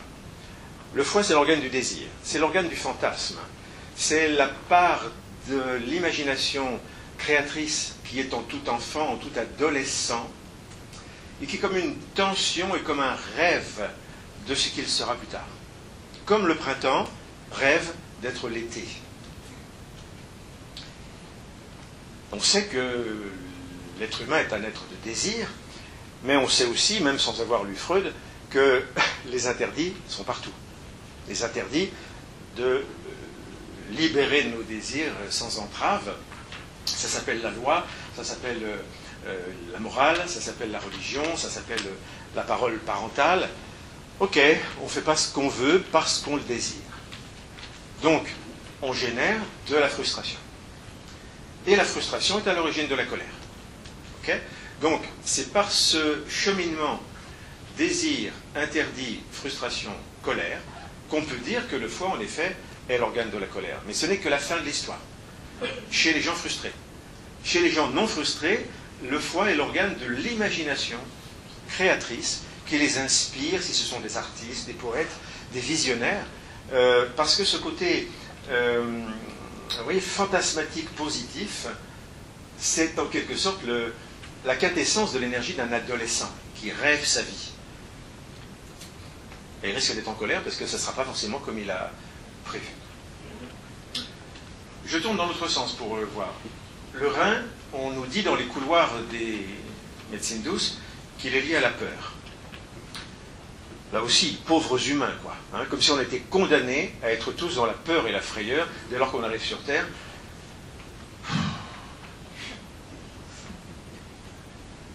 Et oui, cette déformation, elle est lourde de conséquences dans la relation d'aide parfois avec un client.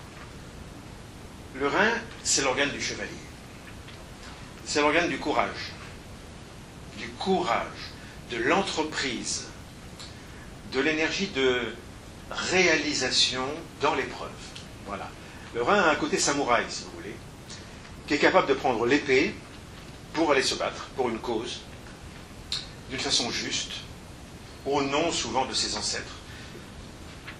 Et bien sûr, comme le rein n'a pas toujours, comme l'humain n'a pas forcément le discernement, vous avez des gens qui parfois ne sont pas seulement courageux, mais qui sont téméraires.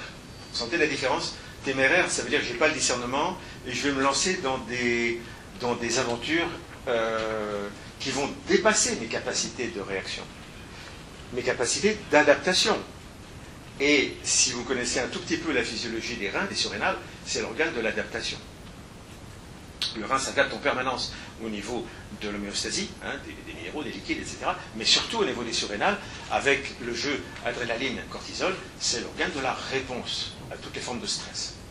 Ben, quand je n'ai pas le bon sens de dire, là je peux lutter, là vraiment il vaut mieux pas, eh bien je génère de la peur. Je rentre dans des combats impossibles où je me mets en danger. Et si je me mets en danger, ben, heureusement que j'ai de la peur. La peur me sauve la vie. D'accord ? Mais c'est un raccourci de dire que le rein, c'est l'organe de la peur. C'est l'organe du courage. Je recule d'une case pour parler du poumon. Là aussi, dans les couloirs, on vous dit vite fait, le poumon, c'est la tristesse, c'est le chagrin, c'est la déprime. Tu fais une pneumonie, c'est que tu es triste. Raccourci, là aussi. Hein. Raccourci erroné. Le poumon, c'est l'élan vital. L'élan vital. C'est ce qui fait que vous respirez la vie à plein poumon. C'est le fait que quand vous avez quelqu'un de cher dans vos bras, vous avez envie de le manger. Vous avez envie de le respirer. C'est vrai dans les jeux amoureux. C'est vrai quand vous avez un bébé dans les bras. Quoi. Un bébé, ça se mange. On se retient d'ailleurs pour ne pas le manger. Alors comme on ne peut pas le manger, qu'est-ce qu'on fait? On le respire. Ça veut dire qu'on le fait rentrer en nous par les poumons. Il rentre en nous par les poumons. Quand vous êtes dans une maison et vous vous sentez bien, vous respirez à plein poumon. Vous rentrez dans des lieux sains, dans des lieux chargés, dans des lieux pleins de belles mémoires. Vous avez votre diaphragme, votre plexus qui se libère. Et tout de suite, ça vous dit oui. C'est un test, ça. Hein, la liberté du souffle. Vous n'avez pas besoin de kinésiologie ou de radiesthésie. Écoutez votre souffle. Et puis, il y a des lieux ou des personnes qu'on n'a pas du tout envie de respirer. D'ailleurs, on dit qu'on ne peut pas les sentir. Hein. En tout cas, tout ce qu'on fait rentrer en nous, la nature, vous savez, elle n'est pas forcément intelligente au sens spirituel du terme. Ça veut dire que cette odeur de bébé, cette odeur de maison de rêve, ou ce partenaire de rêve sexuel, etc., je le respire et j'ai l'illusion maladroite de me dire ça va durer toujours. C'est vraiment une illusion, vous le savez, parce que les choses ne durent pas. C'est la belle et dure loi de l'impermanence qui nous amène à faire le deuil. Ben oui, le deuil du bébé, parce qu'il va grandir le bébé, et à 14 ans, je vous garantis, il ne sent plus la rose. Du côté des baskets notamment. Hein. Donc, on a peut-être un peu moins envie de le respirer, ce gamin. Hein. Je veux dire que le deuil se vit dans le poumon. Le poumon croit qu'il peut tout garder en lui, tout stocker à jamais, et il est confronté au principe de l'impermanence. Donc, il va souffrir et il va être triste. Donc, quand il est triste, il va développer des pathologies pulmonaires, bien sûr, respiratoires, plus ou moins graves, exactement à la mesure du deuil qui est derrière. Ça veut dire qu'un gamin qui vous fait une petite rhinopharyngite, sortez pas un dictionnaire de symboles, etc., c'est pas énorme, mais il est déjà en train de vous parler d'un petit inconfort, de chagrin. Quelque chose a besoin d'être pacifié probablement dans sa relation avec vous, dans l'image des parents. Il a un gros chagrin. Ok. Et puis ça peut aller comme ça jusqu'à la tuberculose, qui a été très étudiée par les homéopathes notamment. Et la tuberculose a été définie comme la pathologie des deuils impossibles, c'est-à-dire Roméo et Juliette, les amours romantiques inconsolables. Et on va retrouver ça chez les romantiques, chez Franz Liszt, chez la Dame aux Camélias, et tout ce siècle où les gens mouraient du poumon, comme on disait, maladie de langueur, c'était ça, c'était la dépression finalement, la mélancolie, qui est une affection donc du poumon. La rate, elle, va nous parler de la mémoire et de la concentration. Alors c'est un peu paradoxal pour nous occidentaux, parce que mémoire et concentration ne sont pas des émotions, mais pour un Chinois, c'est des émotions. Ne cherchez pas à comprendre, il y a un amalgame culturel là, qui est juste impossible pour nous. Donc, la rate gère le mental, la rate gère ma capacité à mémoriser les choses et à les traiter intellectuellement avec sérénité, avec zénitude. Sauf que quand j'ai surchauffé la machine, par exemple après 3 ou 4 ans de naturopathie intensive, et quand je suis au bord du burn-out, le lendemain de l'examen terminal, je m'écroule un peu, c'est normal chez la plupart des étudiants. Là, j'ai la tête vide, comme on dit, vous voyez. Et puis, j'ai besoin vraiment de reposer ce mental. Ça, c'est la rate qui est en vide, là. D'ailleurs, quand on prend le pouls de ces étudiants-là, le pouls est creux. Il est presque vide sous le doigt. Les malades qui souffrent d'Alzheimer, vous voyez, ils perdent la mémoire, la concentration, le schéma cognitif, eh bien le pouls de la rate est effondré. On le sent en vrai, la rate est vide. Voilà. À l'opposé, il y a dans la salle, je ne regarde personne là parce que je ne veux pas induire de relations particulières, mais il y a des gens qui sont de profil plutôt obsessionnel. D'accord ? Des gens qui cogitent beaucoup, qui sont dans une hyperactivité mentale, dans une rumination mentale. Et là, bien sûr, c'est une hyperactivité de rate. La rate au courbouillon, c'est ça, c'est ça. À force de courir comme un dératé, vous voyez. Et on termine avec le cœur, parce que c'est quand même la loge la plus sacrée, la plus spirituelle des 5 loges. C'est celle qui montre le ciel, vous voyez, c'est celle qui est en haut. On ne retourne jamais un pentagramme, sinon ça devient un objet de magie noire, vous savez. Donc il est toujours posé comme ça, ce pentagramme. Et les Chinois nous disent, le cœur est tellement précieux, c'est là où habite l'empereur, le roi, c'est-à-dire l'âme, le soi, si vous voulez, en termes occidentaux. Et paradoxalement, cette loge n'a pas d'ombre. C'est-à-dire que la haine, par exemple, n'est pas l'opposé de l'amour. Il faut réfléchir là-dessus. Voyez, la haine est une absence d'amour. Ce n'est pas l'ombre de l'amour. L'amour n'a pas d'ombre. Donc cette loge, soit elle est là, dans sa plénitude, dans son rayonnement.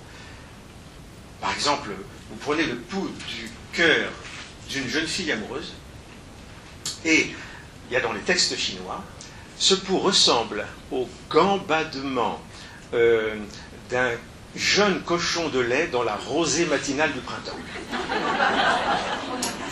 Ça, c'est la jeune fille en fleurs amoureuse. Voyez, et on va sentir ce petit cochon de lait qui bat sous le doigt, là, qui gambade dans la rosée. C'est la jeune fille amoureuse. En tout cas, c'est le pouls sur lequel j'invite mes étudiants à passer beaucoup de temps, parce que c'est là qu'on est cœur à cœur avec le client, dans une relation quasi mystique parfois, et qu'on peut être à l'écoute des vrais besoins de l'âme, des vraies souffrances de l'âme aussi. Et parfois, il y a des messages absolument bouleversants qui peuvent venir de cette lecture-là.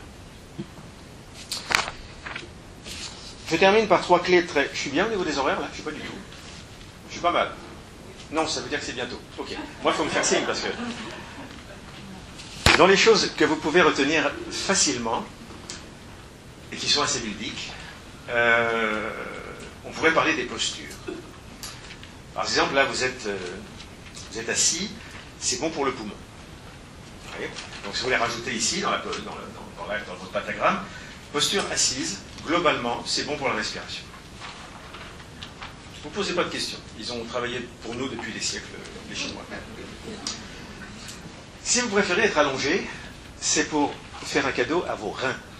D'ailleurs, on sait en physiologie que les reins travaillent mieux allongés. Presque 10% en termes de fonction. Un rein récupère allongé. Les gens qui font de l'hypotension quand ils se lèvent brutalement, vous savez, c'est lié à une insuffisance surrénale, finalement. Qui manque de cortisol. Enfin, d'adrénaline. Donc, allongé, je fais du bien à mon rein. Si je marche, si vous aimez marcher, en particulier dans la forêt, c'est bon pour le foie. Le foie est nourri, en quelque sorte, par la marche.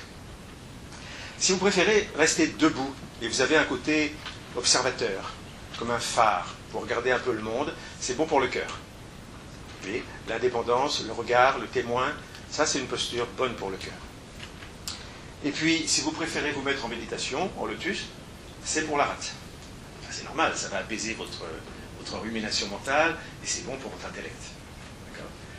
Alors, quand on lit les livres chinois, il est quasiment impossible de déterminer l'efficacité thérapeutique des postures.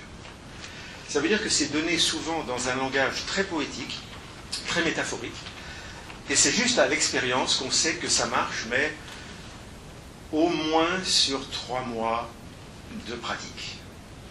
Si vous ne vous mettez pas, par exemple, à la marche rapide ou à la marche nordique pendant 3 mois, vous n'aurez pas d'efficacité sur le foie. Mais c'est une efficacité quand même intéressante. Les postures.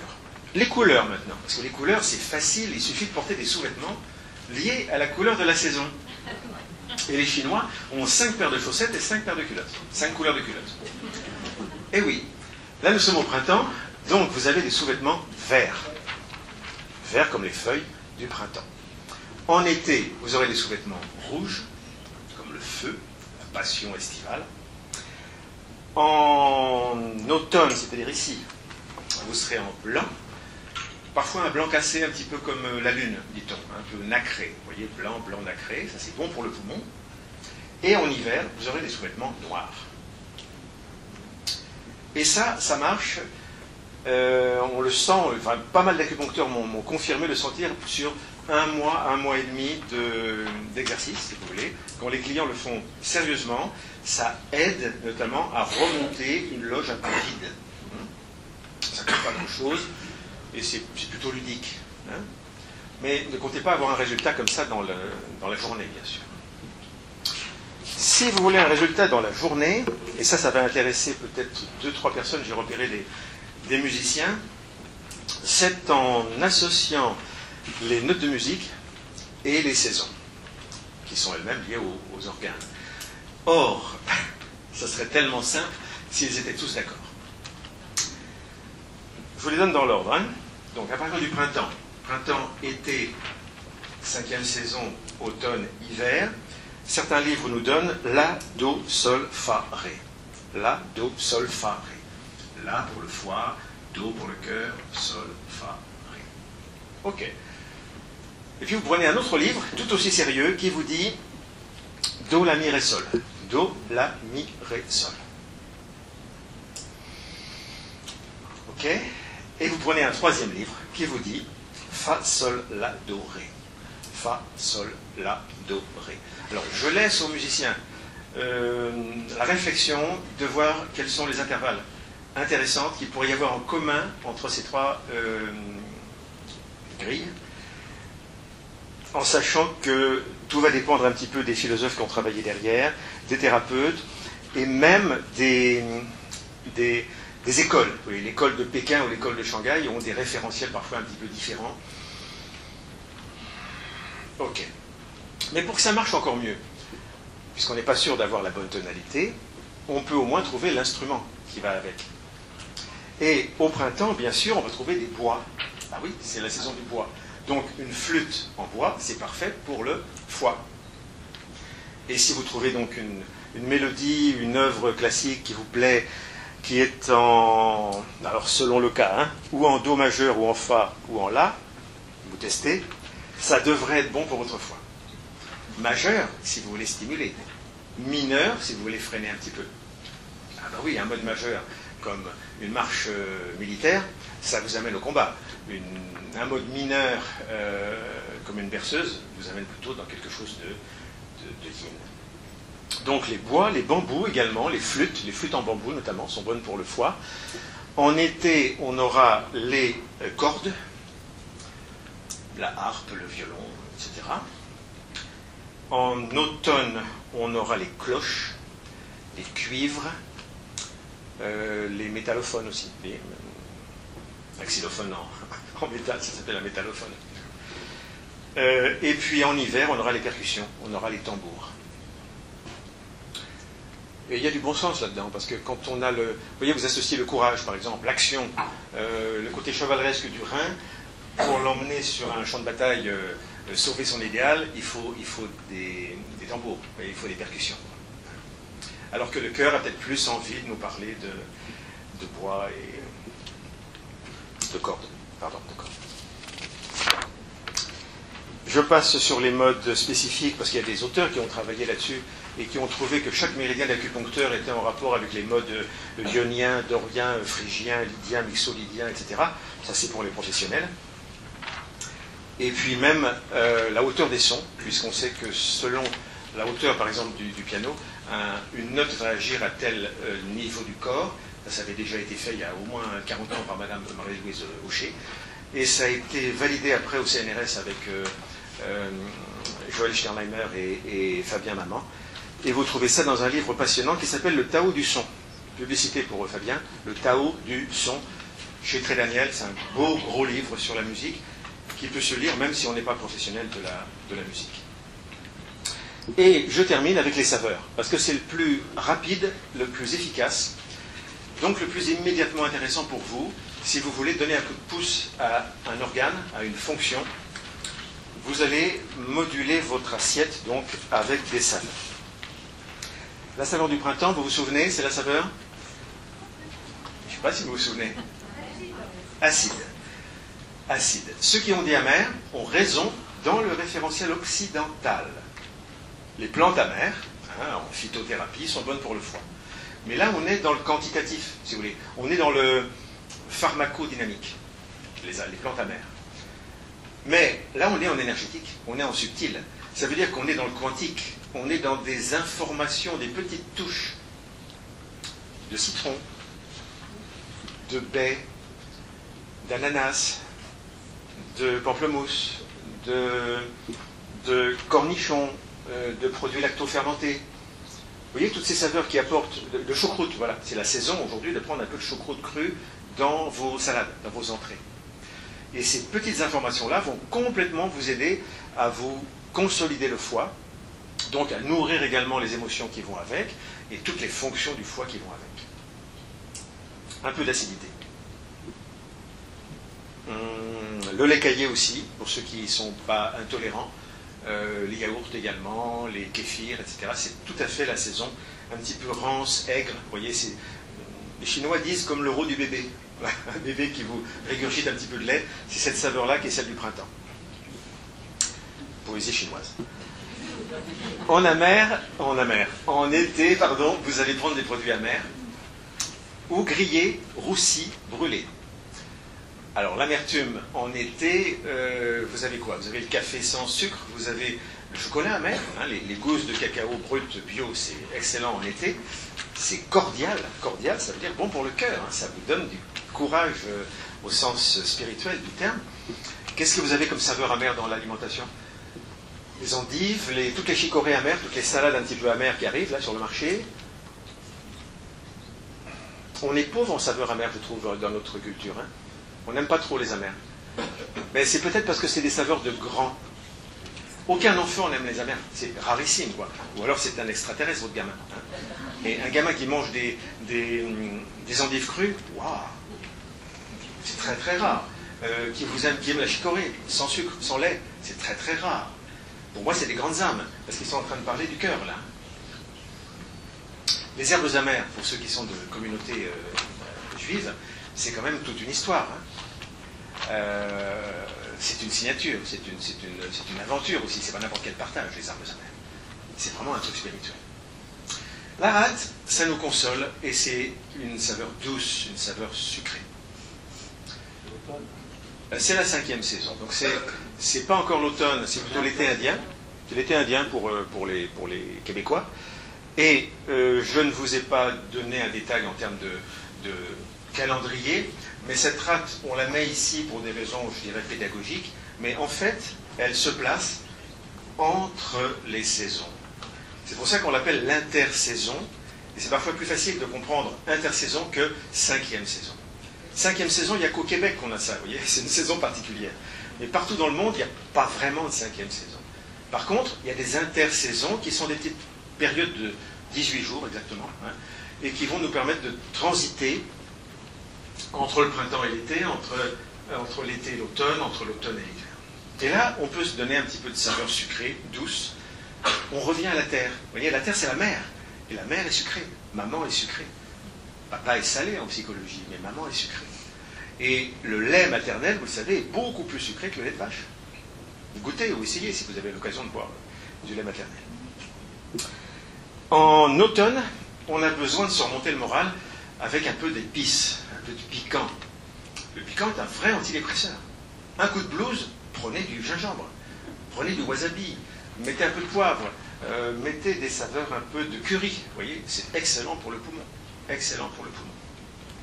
D'ailleurs, vous êtes en fin de grippe ou de bronchite, vous toussez encore et vous n'arrivez pas à expectorer, faites une petite cure de radis noir, vous allez voir si ça crache. Hein. Ça va tout de suite fluidifier et faire sortir les mucus.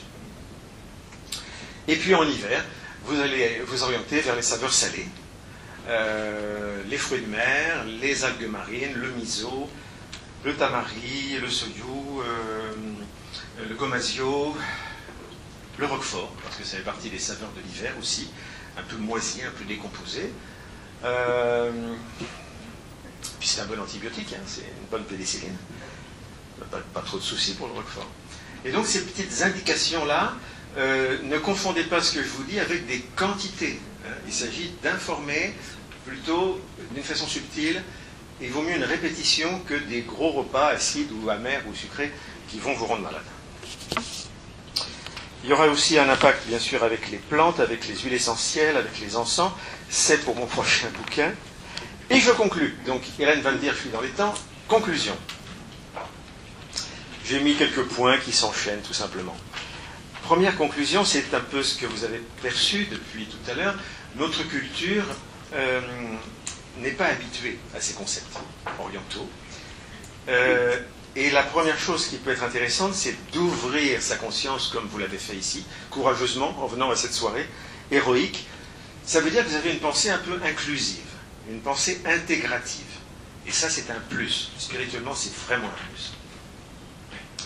Deuxième conclusion, vous avez compris que le yin et le yang sont nos amis, sont nos partenaires de vie, et qu'il n'y a pas à choisir. Il n'y a pas un bon et un mauvais, il n'y a pas un gentil et un méchant. Et si on tirait des conclusions en termes de vie de couple, en termes de société, en termes de profession, en termes de caractère, je vous garantis qu'on aurait des clés de pacification, des clés d'harmonie, parce qu'on va tout de suite comprendre comment nous sommes complémentaires les uns les autres, et qu'il n'y a pas quelqu'un de meilleur ou supérieur à un autre. Ça peut être déroutant intellectuellement, le yin et le yang, mais c'est toujours pédagogique. Toujours pédagogique. Troisième conclusion, restons souples en termes de croyances alimentaires. Restons souples et ouverts. J'ai pratiqué moi-même la macrobiotique d'une façon intense, comme beaucoup de ma génération, j'imagine, hein, à manger mon riz complet avec mes baguettes sur mon coussin, alors que mes parents étaient à table à côté. Bon, voilà. Oui, mais j'avais 20 ans, c'est normal. Bon. J'ai quand même fait ça pendant 1 an. Hein, donc j'ai vécu la macrobiotique d'une façon intense. Je mâchais chaque bouchée 40 fois, parce qu'il faut mâcher. Il faut boire ses solides et voilà, c'est cela. Et j'avais le petit livre vert à la main, bien sûr, comme d'autres à l'époque avaient le livre rouge de Mao. Bien. Et vos parents? mes parents disaient ça va passer. Et ça lui a passé. Voilà, voilà. Je veux dire que il m'arrive encore aujourd'hui, par exemple, quand j'ai un client qui développe une maladie cancéreuse et qui a une alimentation de type cru et vivant, idéale en naturopathie moderne, je le mets sans hésiter à la macrobiotique pendant 1 an. Je parle sérieusement là. Ce qui compte, c'est de choquer la biologie dans la maladie cancéreuse. Ce que je vous dis là, c'est 60 ans d'expérience du docteur Augustin, qui nous a quittés, mais qui était un ami toujours. Et lui, son expérience, c'était vraiment ça. Il faut choquer la biologie. Quelqu'un qui est au cru, on le met au cuit. Quelqu'un qui est au cuit, on le met au cru. Quelqu'un qui est viandard, on lui enlève toute la viande. Vous voyez, il faut choquer. Ça, c'est intéressant. Il n'y a pas un régime anti-cancer meilleur qu'un autre. Donc, il y a des gens qui sont extrêmement satisfaits avec une alimentation ayurvédique, ou à la cousmine, ou à la sénialais, ou à la crue hippocratique, ou etc., etc. Il n'y a pas une vérité. 4e conclusion, en toute chose, sachons, mesure, garder. Ça veut dire, en chinois, la voie du milieu est une voie de sagesse. Méfiez-vous des extrêmes, méfiez-vous des fanatismes trop yin ou trop yang, méfiez-vous des vérités absolues. La voie du milieu. Ça veut dire qu'un Chinois, par exemple, il est beaucoup plus pondéré qu'un naturopathe français. Nous, on est pris comme des fous quand on va dans les saunas et les hammams. On est pris pour des fous quand on se met les fesses un quart d'heure dans l'eau glacée. Parce que ce sont 2 extrêmes. Et pour eux, il ne faut pas d'extrême. Réfléchissez. 5e conclusion. Accordez-vous aux saisons de votre mieux avec ce que vous avez entendu, avec les bouquins si vous voulez, parce que ça va donner une couleur tout à fait intéressante à votre mode de vie, avec vos culottes rouges, bleues, jaunes, noires, etc. Vous allez vous amuser comme des fous et des folles. Vous allez voir. Et c'est une façon de se réconcilier avec la vie aussi. Et puis consultez un bon acupuncteur. Au moins une fois par an, si ce n'est au changement de saison. Ça serait bien. Ça et l'ostéopathe, c'est quand même nos 2 partenaires santé régulièrement. Pour les femmes enceintes aussi, indispensable. Les vrais acupuncteurs traditionnels ont des points extraordinaires pour bien vivre la grossesse et même pour avoir une action, je dirais, d'eugénisme positif, spirituel. Et dernière conclusion, j'ai envie de vous dire que le yin et le yang qu'on a fait qu'effleurer ce soir, je vous les propose, je vous les vends comme étant nos partenaires d'harmonie. Ça veut dire que nous sommes partie prenante dans cette aventure.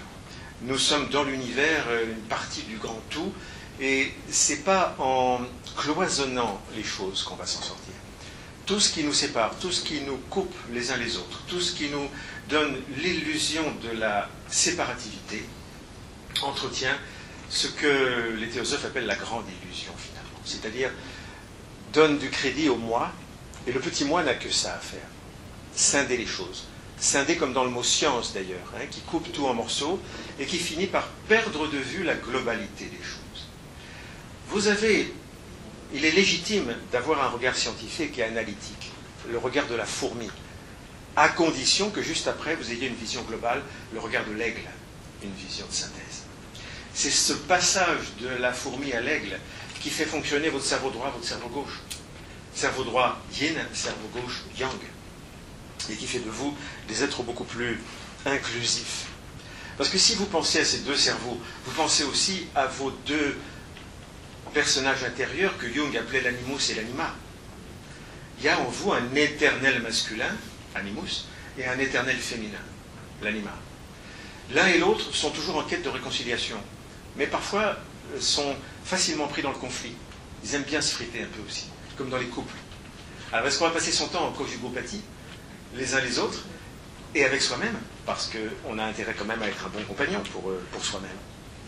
Entre le yin et le yang, entre l'ortho et le parasympathique, entre mon père et ma mère intérieure, entre mon animus et mon anima, vous sentez qu'on joue à quelque chose.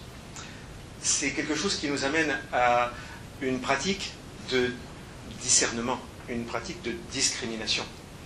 Pour ne pas être dans un excès, trop yin ou trop yang, et pour trouver cette voie du milieu qui nous rapproche bien plus de l'unité.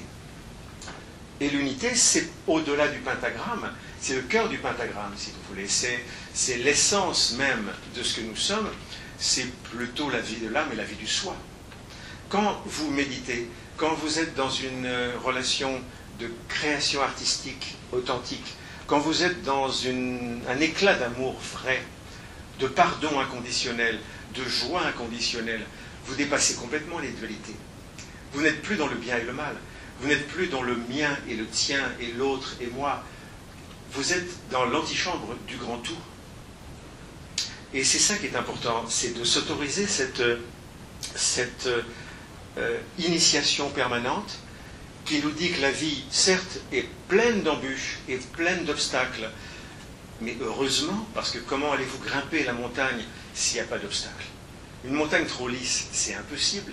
On ne pourrait pas être de bons grimpeurs, de bons ascensionnistes.